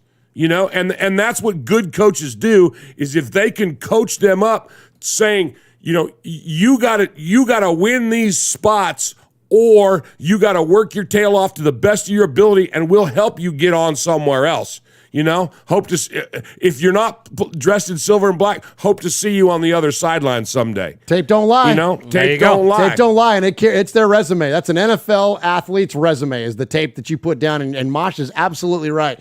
Every single rep, like Tiger Woods says, you never waste a shot, right? Like every single rep counts for something, and whether that's, you're playing for, Alex Leatherwood's going to be a Raider for totality of 4 years at a minimum, but after that, anyways, hopefully much, much longer than that. But anyways, point being, though, great stuff there, and I appreciate you, Uncle Mosh, on that. All right, let's go back to Palmer. And so this is James Palmer, NFL Network. He's talking about this time the offensive side of the ball and wide receivers, and he leaves this one hanging out there a little bit too long. I kind of get what he's doing, and this is great because the next soundbite we're going to hear is Ian Rappaport calling him out on it. But this is James Palmer telling us about the wide receivers that ran into each other. We had a light one today, Ian. And you're probably happy about that. I am happy about it, yes. Yeah. Light practice today. They went pretty hard yesterday in full pads. Light one today because they're going to have a walkthrough tomorrow morning, then a 2 o'clock flight to Canton, where they'll start getting ready for their, you mentioned, Rhett, that Thursday night game against the Jaguars. They'll tour the Hall of Fame, and they'll have a lot going on when they get there. So they're having a light one that we're watching, and everybody collectively stopped for one moment while I was out there watching a special teams period when Hunter Renfrow is returning a punt, and the punt carries out of bounds. He makes the catch, but at the same time rolls into Davante Adams' knees, who's watching on the sideline and had no idea it was going to happen.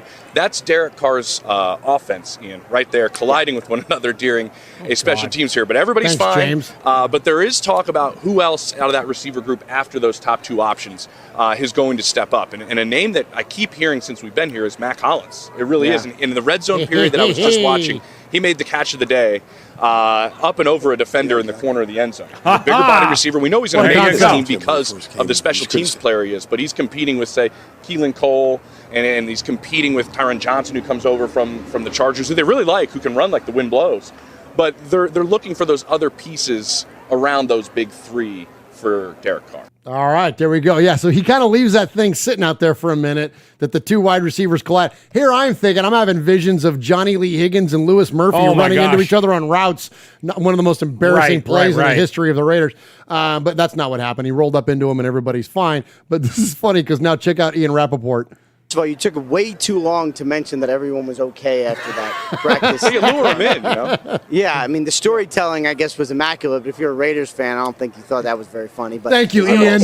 It has been interesting. Come on, this Ian. Raiders team, and usually when you have a new coach, you have a new GM like Josh McDaniels and Dave Ziegler, you have a rebuilding. This is not rebuilding. I mean, the offensive line might need some tinkering, and that's still some things to be answered. They get some new pieces on defense. Rocky Sin sounds like he's settling in really, really nice at corners. They get some things they still need to work out. But this is a talented group. I mean, watching Davante Adams in practice, I mean, it looks like, not saying that Derek Carr is Aaron Rodgers, but it looks like the same Davante Adams we've seen in Green Bay for years and years. The expectations are really high here, and they probably should be. They brought in some talent in the offseason. We saw some of it. All right, there we go. Appreciate comments here from Ian Rappaport. In the chat there, Paul says, why is Hunter Renfrow still on special teams? I'm with him on that. Well, I disagree. Me too. Timmy Brown returned punts forever. Me too. Exactly. Yeah. You know why? They like it. Renfrow likes it. It's that, there's a thrill to that. There's that, it's, I hope my wedge is up there. I'm like, where am I, where am I going? Where am I going? I'm getting the ball. And I don't know. I think there's that. First of all, he's good at it. Second of all, there's an adrenaline kick to that, But a lot like what Swaggy said, it's like, ooh, please don't do that. Please don't do it. Throw a slouch out there. But no, we don't know because. I guess I would still like to see him return punt so he can lay some wood on a Charger guy. You know what I mean? I love that. I love that. But yeah, every time he returns a punt, I'm like, come on, be careful. Just sit down. just sit down. You've done enough. Just go enough. Fair catch. Full Metal Mexican in the chat says, Johnny Lee Higgins, wow, flashbacks of uncertainty and sadness. You want to rant there, Full Metal Mexican? We will have no Johnny Lee Higgins disparaging on this show. That is the greatest punt returner / wide receiver that Madden has ever seen. Ask my Niner fan stupid ass brother, who I used to beat the shit out of with the freaking Raiders, who the best player was. He saw 15 in his freaking nightmares. Johnny Lee Higgins was an absolute stud, and it wasn't until, I believe it was Eric Weddle rocked him going across the middle, and unfortunately, Johnny Lee was never the same player after that because he took an absolute shot to the head, and sadly, it basically cut his career short. Johnny Lee Higgins was freaking awesome. I loved Johnny Lee Higgins. So back up off Johnny Lee Higgins. Well, my. This is Trent Sig, and you're listening to Raiders Fan Radio with Murph, Swag Jeff, and Uncle Mosh. Just win, baby.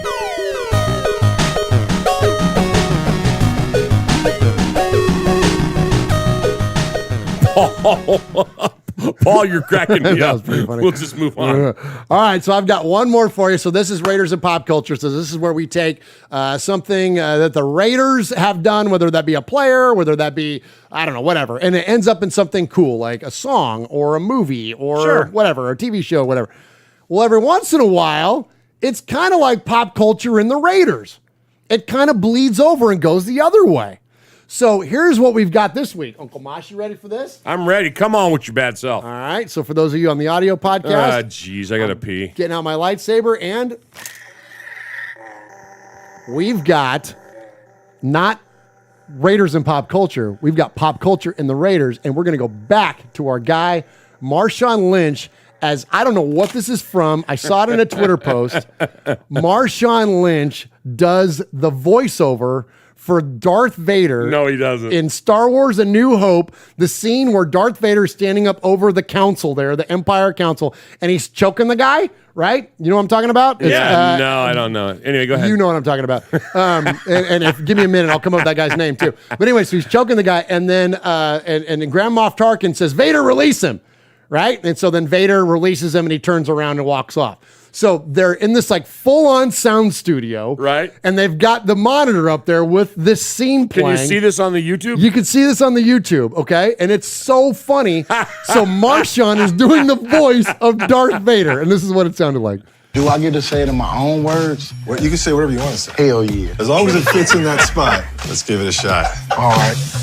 Brody, I feel like you don't feel where I'm coming from, though. You want some other I would say some like that. I was choking the out of somebody. Like, you don't believe me? Sean, let him go, blood. Let him go. All right, bro, my bad. Damn, you know how I get something. Here, tripping on me. Do I resemble him a little bit now? Yeah. Oh, so you put on his hood. Your sad devotion to that ancient religion has not helped you conjure up the stolen data tapes, or given you clairvoyance enough to find the rebels' hidden fort. Brody, I feel like you don't feel where I'm coming from, though. You want some other shit? Vader, release him. For Shirley, family. Hey, one take, man. One take. I don't want no more. I don't want to it up. Oh, that shit was just solid as bruh. Let's watch it again. Enough of this. Vader, release him. For Shirley, family. The walk-off was solid. it's the best. That's because the he goes, greatest thing I've ever heard. Family Invader turns around and walks away. It's the funniest damn thing. I would like Star Wars if Marshawn was in it. That's incredible. Isn't that hilarious, dude? That's so good. Oh my gosh, you got to find the gotta video. see it. Yeah, you got to find the video. It's freaking awesome, man. So we appreciate Marshawn Vader. Holy cow. All right, more of you and less of us is a good thing. Let's check in with the Sea of Fans mailbag. That is He funny. is fading, looking. He's under the gun. He's tied. He throws. It is.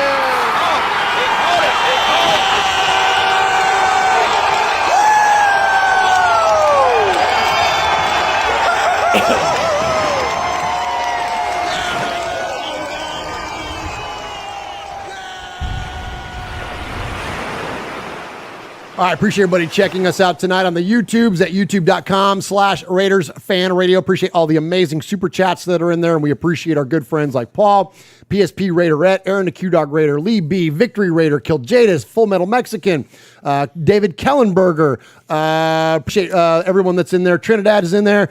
We appreciate you. And if you want to join us, you can do that each and every week at youtube.com/Raiders Fan Radio, 4 p.m. Pacific and 7 Eastern. You can also call the show at any time at 909-345-3346. That's 909-345-3346. And hey, I got to say a thing. I got to get some off my chest. Say it. I love our regular callers. I love the creativity that we get from our regular callers. Sure. We've got people that sing. We've got people that reenact movies. We've got people that do impersonations. We love all those wonderful things. I would like to throw out a challenge to the folks. We usually get between 300 and 400 people ultimately that watch this show live. We get thousands of you that listen to this show between YouTube and our audio podcast. Do me a favor and call the show. Yeah. You don't have to do some big, elaborate, creative thing. You can just tell us why you're a Raider fan. Tell us what your expectations are for the season. Give us a funny story. Whatever your thing is, give us a call, man. Let's inject some fresh blood into the Sea of Fans mailbag. That is not disparaging our folks that call in all the time. We love you and we want to keep hearing from you. But let's hear from so many more of you because we see your names. We know you're listening. Let's hear from you, man. We want to hear from you. When I say more of you and less of us is a good thing, I genuinely mean that. We want to hear from our listening audience. We love you guys. So call the show, 909-345-3346, or you can email the show at show. That is SHOW at RaidersFanRadio.com. And Uncle Mosh is going to kick us off with the emails. Uncle Mosh, who do we have tonight? Greetings, RFR family. As much as I enjoy putting together songs for the Raider Karaoke Kid and performing other off-the-wall character skits and impressions for Raiders Fan, I also relish the new role of putting together episode number content every week as Swag Jeff's assistant.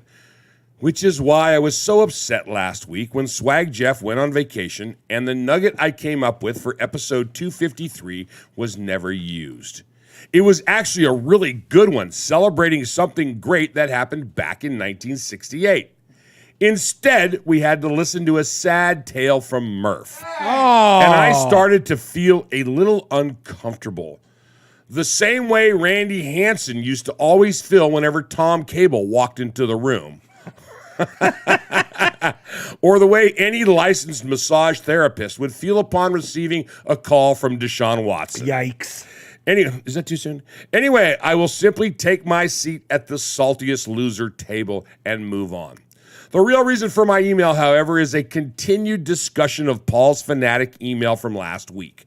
Our collective fandom hasn't diminished over the many painful years we have had to weather.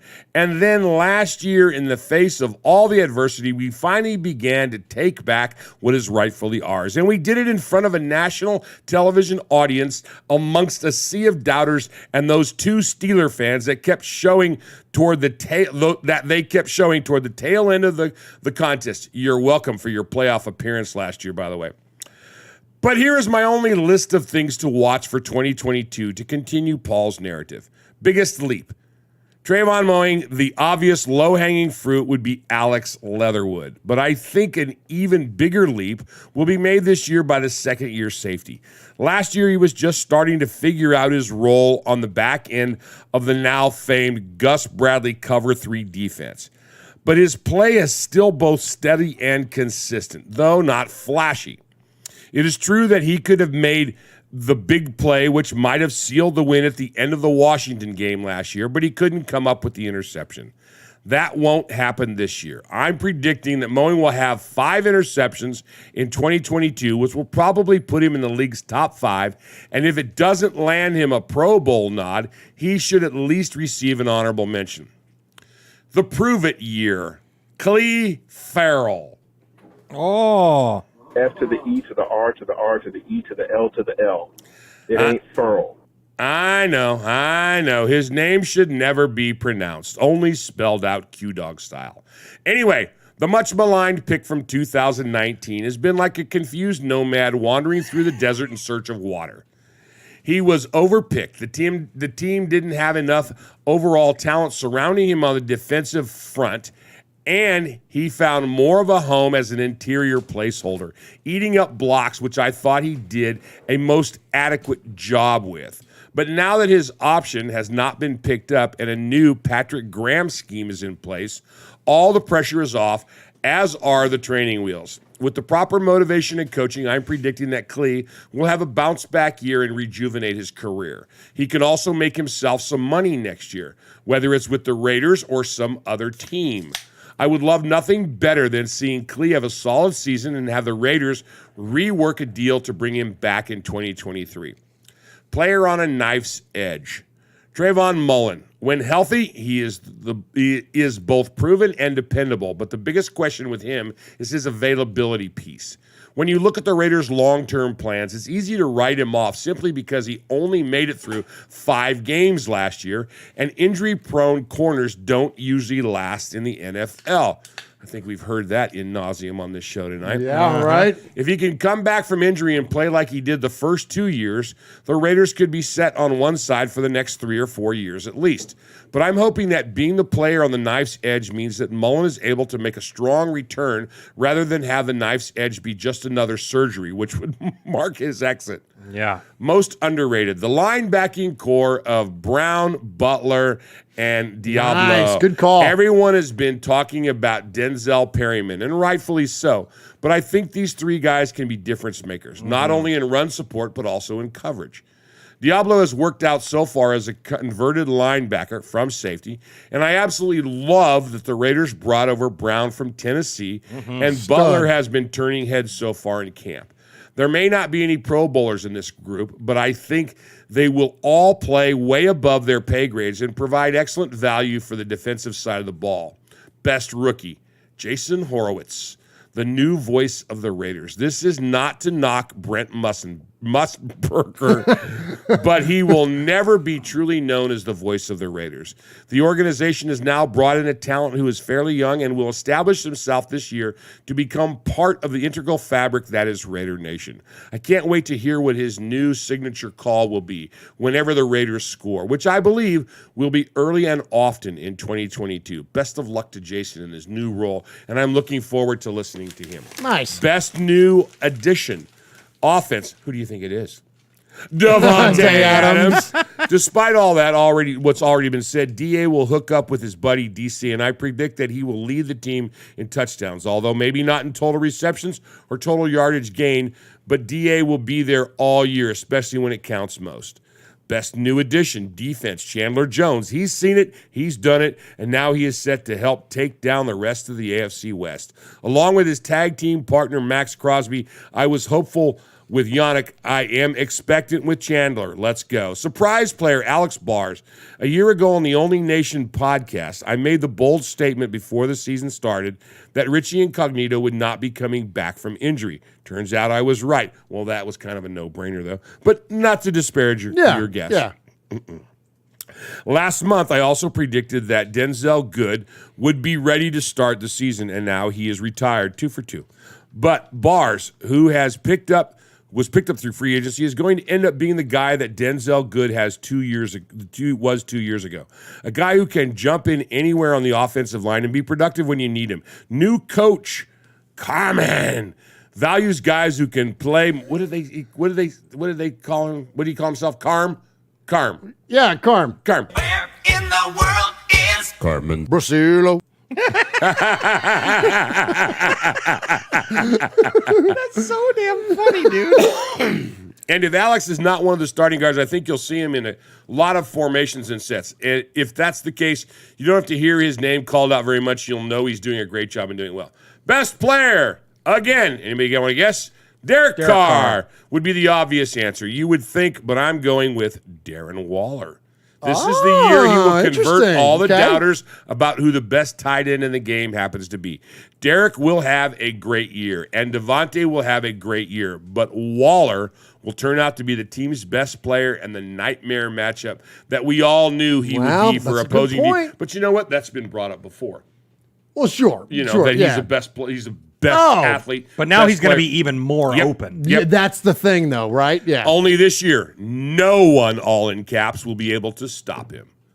Away from the Raiders, most likely to go for it on fourth downs from their own 15, the Chargers. There you go. Most likely to say the words, "Let's ride." A tie between Russell Wilson. You love that. Yeah. A tie between Russell Wilson and Phillip Rivers talking to his wife before bed. Let's ride. Top selling jersey. The $50,000 orange Russell Wilson knockoffs that will be sold in every Rocky Mountain Walmart. It will come with a free supersized orange crust Slurpee so you can sugar up the kids and dumb them down at the same time. Nice.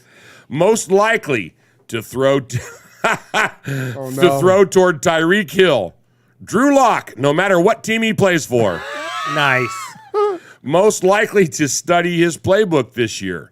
Kyle Murray, the Cardinals got smart and removed the clause from his contract and just inserted centerfolds in between the play pages.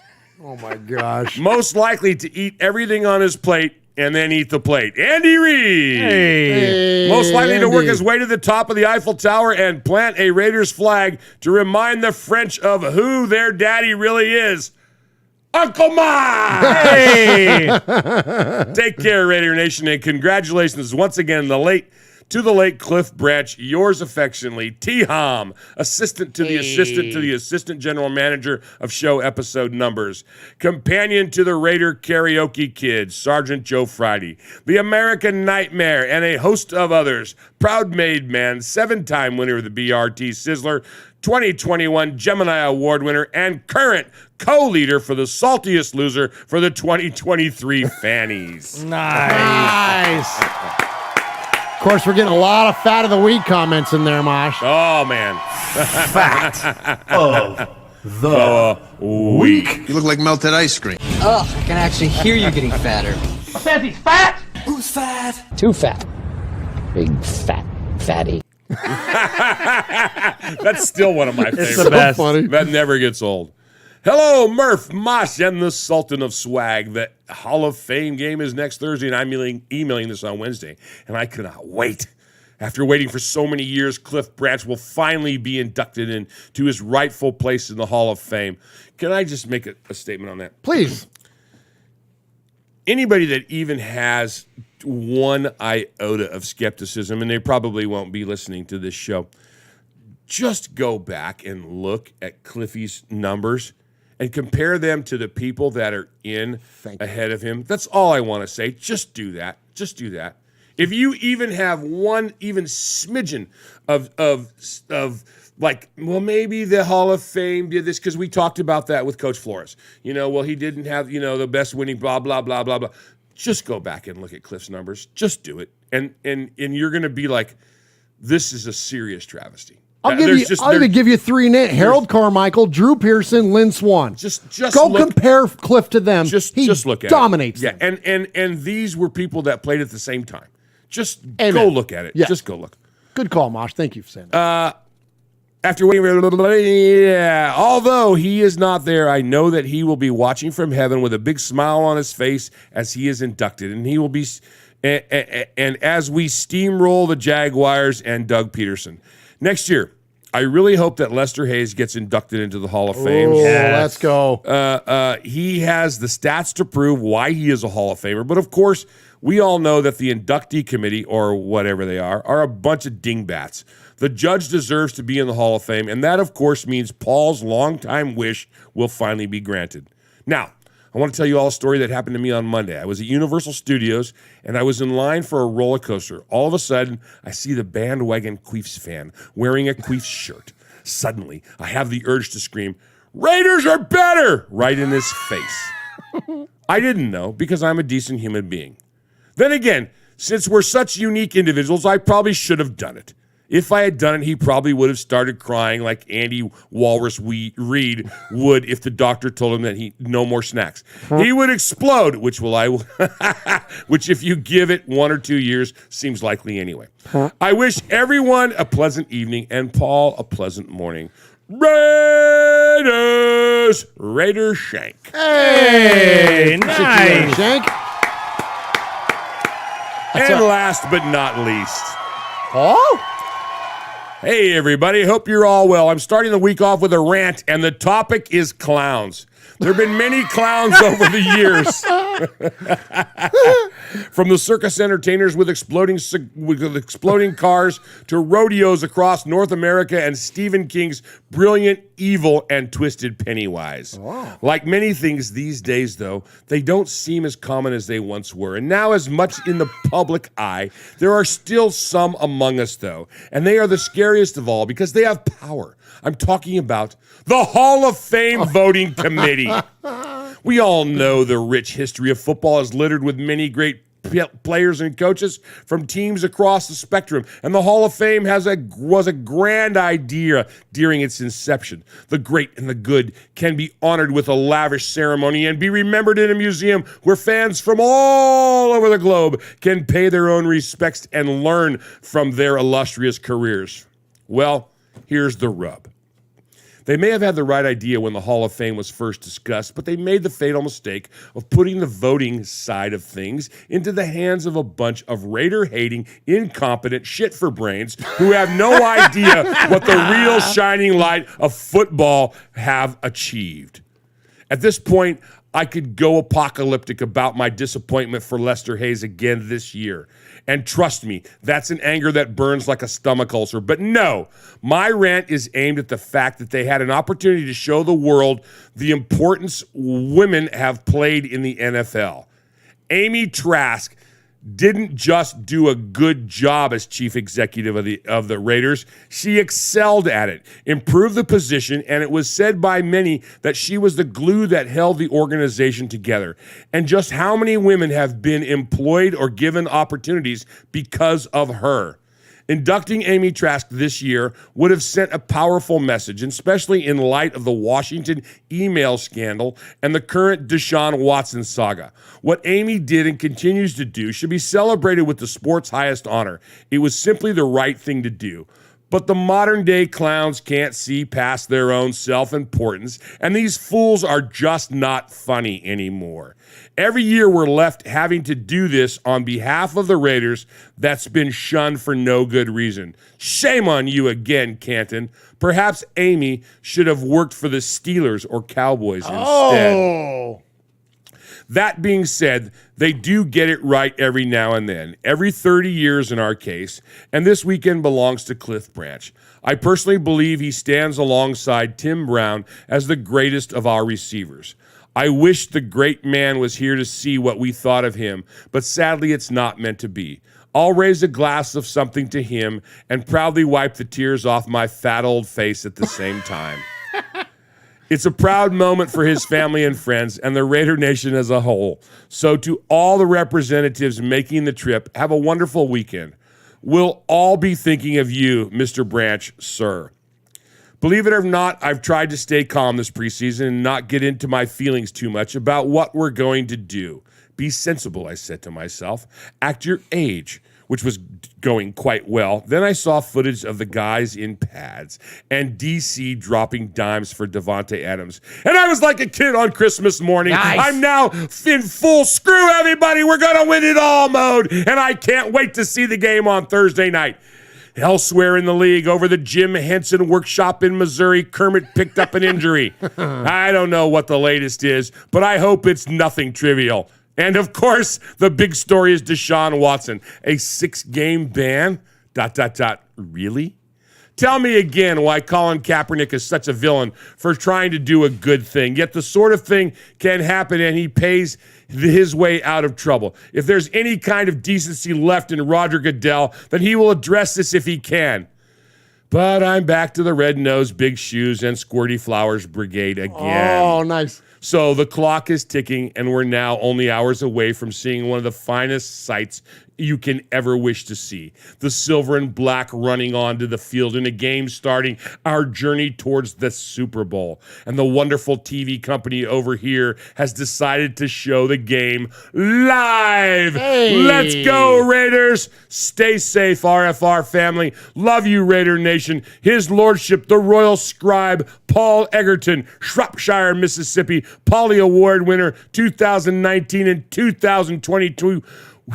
2022 Foggy Glasses Award winner 2020 BRT Sizzler scorekeeper proud made man five-time +1 winner of the Raiders Fan Radio BRT Sizzler Award. Go get him, Paul. Paul. Paul. Paul. Paul. Paul. Paul. Paul. Paul. Paul. Paul. Paul. Paul. Paul. Paul. Paul. Claude. Claude. Claude. Paul. Paul. Paul. Paul. Paul. Paul, your name Paul? Paul. Hello. I met him with Paul. Who? Paul. Paul, yes, Paul. Paul's not here. Hey, Paul. Paul. Hi. I'm Paul. Oh my gosh, we appreciate you, Paul, man. And Uncle Mosh, thank you so much for reading those emails. And you can email the show anytime at show@RaidersFanRadio.com. And please send us a message, and we love to read it on the air. Or you can call the show, 909-345-3346. Or you could jump in the chat, and we've got some more chats, super chats came in, Jeff. Yeah, absolutely. So our buddy Silver and Black today, Scott Gilbranson, $10 donation to the One Nation Foundation, man. Yeah, this is cool, man. We're not giving anything away tonight, but we raised some good money tonight for the One Nation Foundation. Absolutely. And so speaking of Scott, you know, I told you guys earlier I'm going to do a spot on their show, post game coming up. But also, so the most recent podcast, so go check them out, Silver and Black today. All you got to do is search for it on any podcast service, and you'll find it. They're all over the place. And he's got about a 5-minute interview on this latest episode with Cliff Branch back when I believe it was right before Cliffy passed. I want to say it was like early 2019 or something like that. But Cliff addresses some of the stuff that Paul just brought up about like why he feels that he and many others, Tatum and Hayes and a lot of other guys, are not in the Hall of Fame. And, you know, he brings up Al. You know, Al Davis was an adversary to the NFL, and whether it's a conspiracy theory or just an overriding animosity that was between Al and the NFL, there were certain players that were, you know, you couldn't leave them out. You couldn't leave out a Gene Upshaw. You couldn't leave out an Art Shell. You couldn't leave out, you know, so many great Raiders. But the ones that were on the, say, fringe, and I hate to even say that because to us they're clear cut because they're, you know, we're Raider fans. But to any of the players that were, quote, on that fringe, they were left out. And that was kind of what Cliffy's feel was. And so, you know, prove us wrong. Prove Cliff wrong. You know, this is certainly a step towards that. But until we get, you know, Tatum and Hayes, I think those are the next two. Villapiano, you know we love us some Phil around here. Absolutely. We are huge Phil fans. He's like the ultimate on the fringe of that. He's never been a finalist, and I just don't know. You know, I mean, he's the greatest guy, greatest sports teller in Raider Nation and sports in general, but I just don't know. But people bring him up a lot. You know what I like about that? Please. He don't care. He don't care. He don't care. We have had conversations with him. He'd rather tell you a good damn story and tell you why Freddie Blitnikoff's wife banned him from the damn from the thing than anything else. He'd rather tell as a he story pours his fifth glass of wine and just laugh about it. And he don't care. He played ball to play ball. He didn't give a shit about no Hall of Fame. It wasn't about the Hall of Fame for him. It's still not. Now his daughter is adamant about, you know, a foo for Andrea, the HOF, you know, and she's been on the show, and I mean, she has a good time talking about it and talking about Phil's career, and I love that, and that's what a kid should do. But Phil don't care. He don't give a crap about no Hall of Fame. Absolutely. Yeah. So, but anyways, there are some others out there, and we will definitely look forward to seeing those Raiders get their respect in a timely fashion. All right, gosh, we are late tonight, guys. What are we? 10 minutes after. We got 3 calls to get to tonight in the Sea of Fans mailbag, and then we will get out of here. And then we'll leave it to shout out the chat and all the donations that have come in tonight. So let's check in. We've got 3 calls to get to, but of course, we got to start off the segment. Every crew needs a captain. Our crew is the made men and the made women. If you call the show 3 times and we play your message, we refer to you in that way. Look forward to inducting some new folks soon. Or if you email us an indefinite amount of times, Raider Shank, I think, is right there. Speaking of that, probably next week, Raider Shank, send us another email, buddy, and you're going to be in the club. But anyways, every crew needs a captain. And so ours is Aaron, the Q-Dog Raider. We call him the Capo, and he always leads off this segment. Greetings, Don Murphy, Sigler and Moss, Underboss Sonny, a Sergeant at Arms, the Sizzler, Big Raider Trucker, Mojo from the Universe Speaks, Ramon the Mean King, Swag Jeff, Wild Raider, Chuck Spiderhead McCann from the Inebra Nation, Ron the Mater Raider Nation. Happy Hall of Fame Game Eve. Tomorrow, the Raiders finally retake the field against the toothless Jaguars. Now, the preseason game will be a dress rehearsal for the real matchup down in the so-called Bowling City of South the Bowling City, Jacktown, Jacks, the Emerson. It doesn't matter what they call that city because November 6th we're going to do it for real, baby. And we're going upside those toothless Jags' head.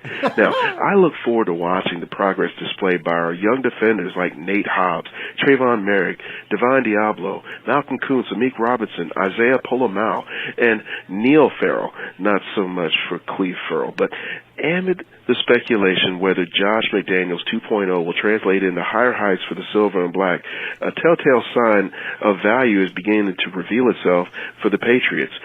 Following McDaniels' departure from New England, the Hoodie chose to go with a confusing coach by committee, making its return from assistants to formerly fired recently head coaches in Joe Judge and Matt Patricia as co-counsel, if you will, or offensive coordinators.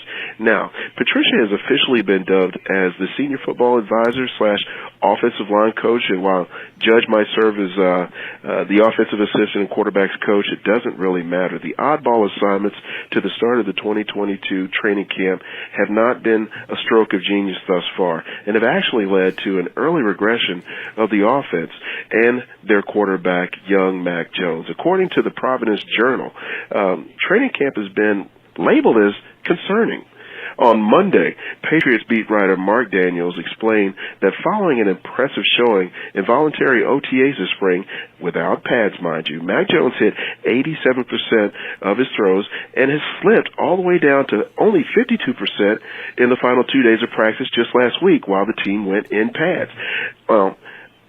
On the final day, he threw 2 interceptions during 11-on-11 drills that led to large chunks of offensive inefficiency and a peeved Jones, who quickly left Saturday's session instead of sticking around against the practice field and addressing the media.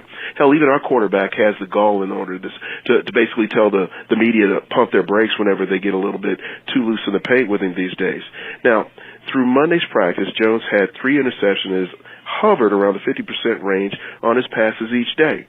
Daniels also had, recorded a little bit of statistics that show that he even went over 10 on passing to their new prize receiver, Bailey Zappi. The fact that the team did not promote from within for the offensive coordinator role to fill behind McDaniels or hire an experienced coach always seemed like a questionable decision for the team. With no clear coordinator now and Patricia and Judge not having proven histories of play calling, there could be some serious trouble brewing within the New England. Now, they always have an option: cheating. Respect due to the greatest winner in professional sports. And going back to the New England area, I'm talking about Bill Russell. Russell won 11 championships in his 13-year career, even winning 8 straight with the Celtics. Long before... Shame on us for not calling that one out, too, with the respect been at the top. Absolutely. Yeah, that's my bad on that. 'Cause I talked with my kids about it at rehearsal today and everything. Man, yeah. Thank you, Aaron, for picking us up on this. Cap dared to take a knee for social injustice. Bill Russell was down front, taking Martin Luther King's activism to the sports world. Absolutely. He stood up for Muhammad Ali whenever he was a conscientious objector to the Vietnam War, and he also stood up for others during the 60s. He was winning championships on the court but couldn't stay in hotels off of the court because of the color of his skin. He showed real courage in the face of adversity. And even once Michael Jordan, another so-called GOAT, attempted to trash talk Russell on a golf course following the second straight of his championships by sticking his mouth out there and tried to challenge Russell by saying that he was coming for Russell's records. Now, Russell responded without missing a beat, asking, which one? You won't break either. Nice. And Russell was right. Nice. Jordan only accomplished 6 championships of his own. Rest in power. Thoughts and prayers are also extended to yet another GOAT, broadcasting icon Vin Scully. Silver linings. Happy 45th birthday to another GOAT. Yes, Tom Brady is celebrating today. What do you get the guy who has everything? A massage? Refunds on his MAGA hats? Hell, even Roger Goodell even slapped the Dolphins owner with a $1 million plus fine and docked him one first round and 1 third rounder in the 2023 NFL draft. I mean, just for simply trying to acquire TB12's talents. Whatever, man. Listen, the hit list. Guard Denzel Good, linebacker Colin Fackrell, Jackson Mahomes, Roger Goodell, Daniel Snyder, Jim Rome, Mike Wilbon, Jason Whitlock, and insurrectionists, of course. And be on the lookout for maybe a very special inebriation covering tomorrow's events out there at the Hall of Fame game. And I got to conclude the call by saying, as always, Rue. Oh, there he is. Aaron the Q-Dog Raider. Let's go. Right on. Oh, my gosh. Perfect call. Perfect call as usual, Aaron. Thank you so very, very much. And again, thank you for bringing up the legacy of Bill Russell, man. That is off the court, most importantly, but an absolute legend on the court as well. And thank you for that. And always the best call from Aaron the Q-Dog Raider. And so he brings up tomorrow. So much respect to our friends at Inebra Nation. That's a podcast. You can find them on the YouTubes. They're going to be doing a live stream. That's Chuck Splatterhead McCann. He is the president of the New Jersey chapter of the Black Hole. And he and his buddy Groby do the show called Inebra Nation. They're going to be hosting a bunch of Raider fans on a live chat, on like a whole live thing. So Aaron's going to jump in there, and I know a bunch of our other made men, maybe even Mojo and whatever, are going to be in there. So check out Inebra Nation and support their show, especially if you like cocktails. If you like to partake, well, yeah, that's the show for you, is Inebra Nation. All right, we got 2 to get to real quick. Let's check in with our good buddy down in Houston. We call him the Houstorian. He is Houston Raiders Steve. Murph, Mosh, Swag Jeff, Nation, Houston Raiders Steve. Today, let's all raise a toast to the great Raider, legend of all time, Cliff Branch. He and Lester Hayes are both Houstonians like myself. I tell you what, he revolutionized the game. Speed kills. Nobody could stop him. I remember going out to the Raider Image. I was able to get a picture with him. He slipped his Super Bowl ring on my finger like he did a lot of people. Man, that was so cool. Went out to the Raider Image at a further event, and Cliff was out there selling merchandise, talking to people, great man, Raider. He recognized me from the pre-time. He goes, "Hey, Houston." Man, he told me the story about how his house burned down during the fire and everything. He lost everything. They told him he had to get out. And he lost his car, lost his house, lost all of his Raiders memorabilia. And great man, I was lucky to be at his funeral with a bunch of Houston people, Mark Davis, Tim Brown, all of we just want to pay tribute to Cliff. I'll be up this weekend when Mark Davis does the presentation for Cliff, man. They were great friends. Actually, Mark was his agent, and that's what caused the rift, because his dad didn't like the fact that Mark was going to rip Branch and negotiations on a contract. They lived together out there. All I can say is, we love you, Cliff. God bless. We can't wait to get praise this weekend up in Canton. Go Raiders. Scuba Steve, damn you. Sorry, Houston Raiders, Steve. We had a little bit of a bad connection there, it sounds like. It sounds like you're a little bit underwater, but we got the gist of it. And we know what a big, huge fan you were of Cliff Branch, or are of Cliff Branch, and especially those Houston connections, those Texas connections to the Raiders. Very, very cool. All right, so we appreciate you, Houston Raiders, Steve. All right, so we got one more to get to, but this is, I said a little while ago about the creativity of some of our callers. 2 of our most creative are Kill Jadis and Raider Karaoke Kid. Okay. And they both do impressions, they sing, they do all this kind of stuff. Well, now we've got collabs going on here. No way. Yeah, so we've got a twofer. I love a good collab. So we've got a twofer. We've got Kill Jadis and the Raider Karaoke Kid. So let's check in with the 2 of these guys.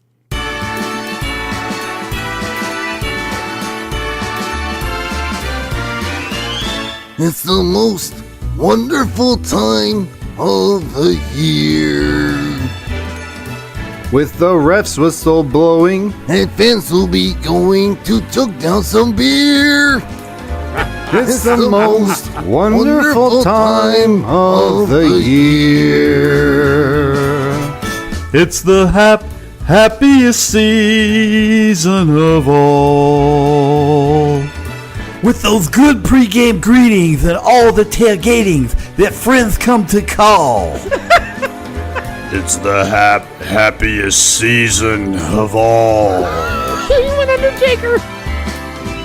There'll be game days for hosting, fan bases for roasting, and analysts their BS will show. There'll be epic past stories and tales of the glories of seasons played long, long ago. It's the most wonderful time of the year.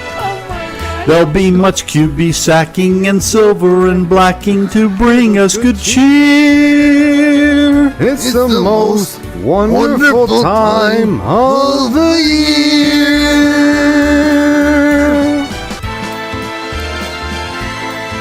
There'll be game days for hosting, fan bases for roasting, and analysts their BS will show.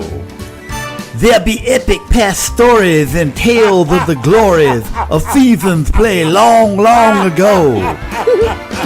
It's the most wonderful time of the year.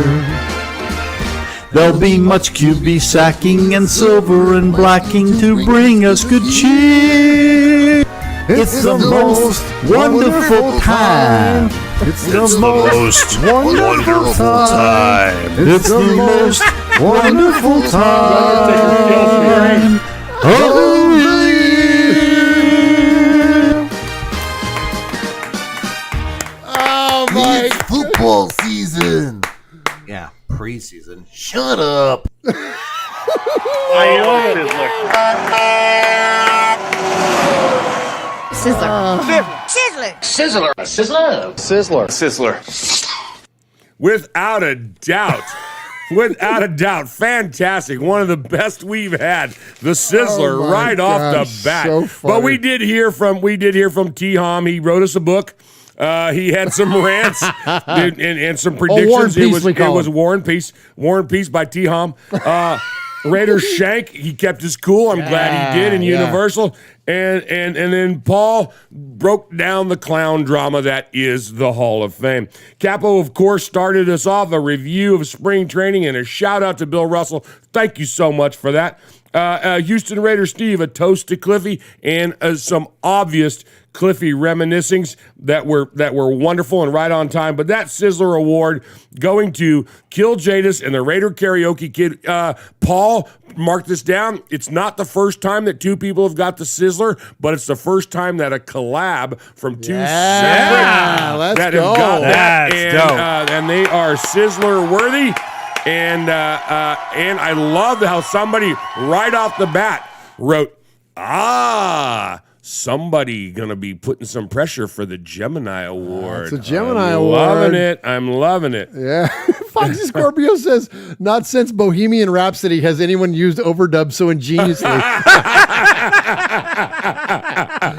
That's amazing, Foxy Scorpio. We appreciate you. We appreciate everybody that's in there tonight, everybody that hung in there with us for this long show. Oh my gosh, and right here at the last second, we've got a $10 donation coming in from our buddy Pineapple.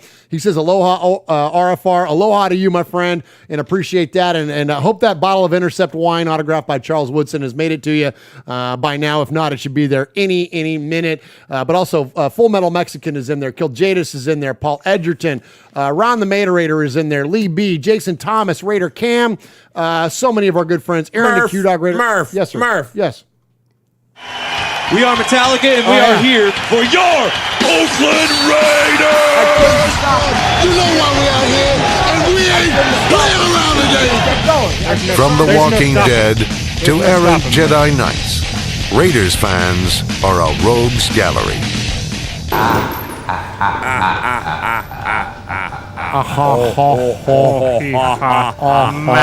Mac Hollins.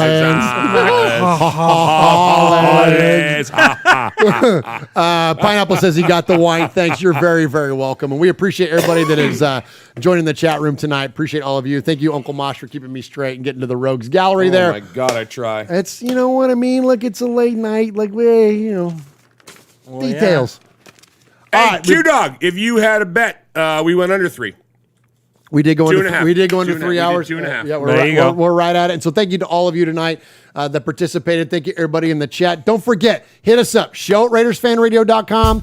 909-345-3346. We appreciate all of you and all the participation. Thank you to all the donations tonight. I'm going to leave it to these guys to take us out of here, but just know this, Raider Nation, we've got some big stuff coming up. We are at the beginning of the freaking season. Let's effing go. We got freaking football tomorrow. We love you so very, very much. Have a great night. Swag Jeff, take us out. Yeah, man, for sure. And thanks to everyone in the chat. Tyrone Graves, Jason Thomas, Gil Jadis, Lencho, David Boyd, Aaron the Q-Dog Raider, Pineapple, B. Al, JB's in there. Let's see, Paul is in there. Foxy Scorpio, Full Metal Mexican, Lee B, Raider Cam, the whole crew, man. Thanks so much for tuning in. Hey, man, we raised $200 tonight. Let's go, man. It's $200 tonight for the One Nation Foundation. Thank you guys so very, very much. Uncle Mosh, why don't you take us home, my man? Man, it was so good being here. It was so good to have all three of us back in the booth again. It's been a minute. So we are excited to be here. We're excited you're all here. And tonight you were listening to my little buddy Swaggy J over there and my little nephew Murph. You got your old Uncle Mosh here. And you've been listening to Raiders Fan Radio, where we take a lighter side journey into the dark side. Like Coach Madden said, don't worry about the horse being blind. Just load the wagon. What happens in Vegas started in Oakland. Adios, malingerers. Congrats, Mojo. Give me a call. We'll talk about your retirement party. A donkey's a donkey. A muppet's a muppet. Raider Nation, let's ride. Good night, everybody. Stay safe. God bless. Goodbye. Oh, nice. I hate that thing. That Star Wars crap away. Kevin, shut up.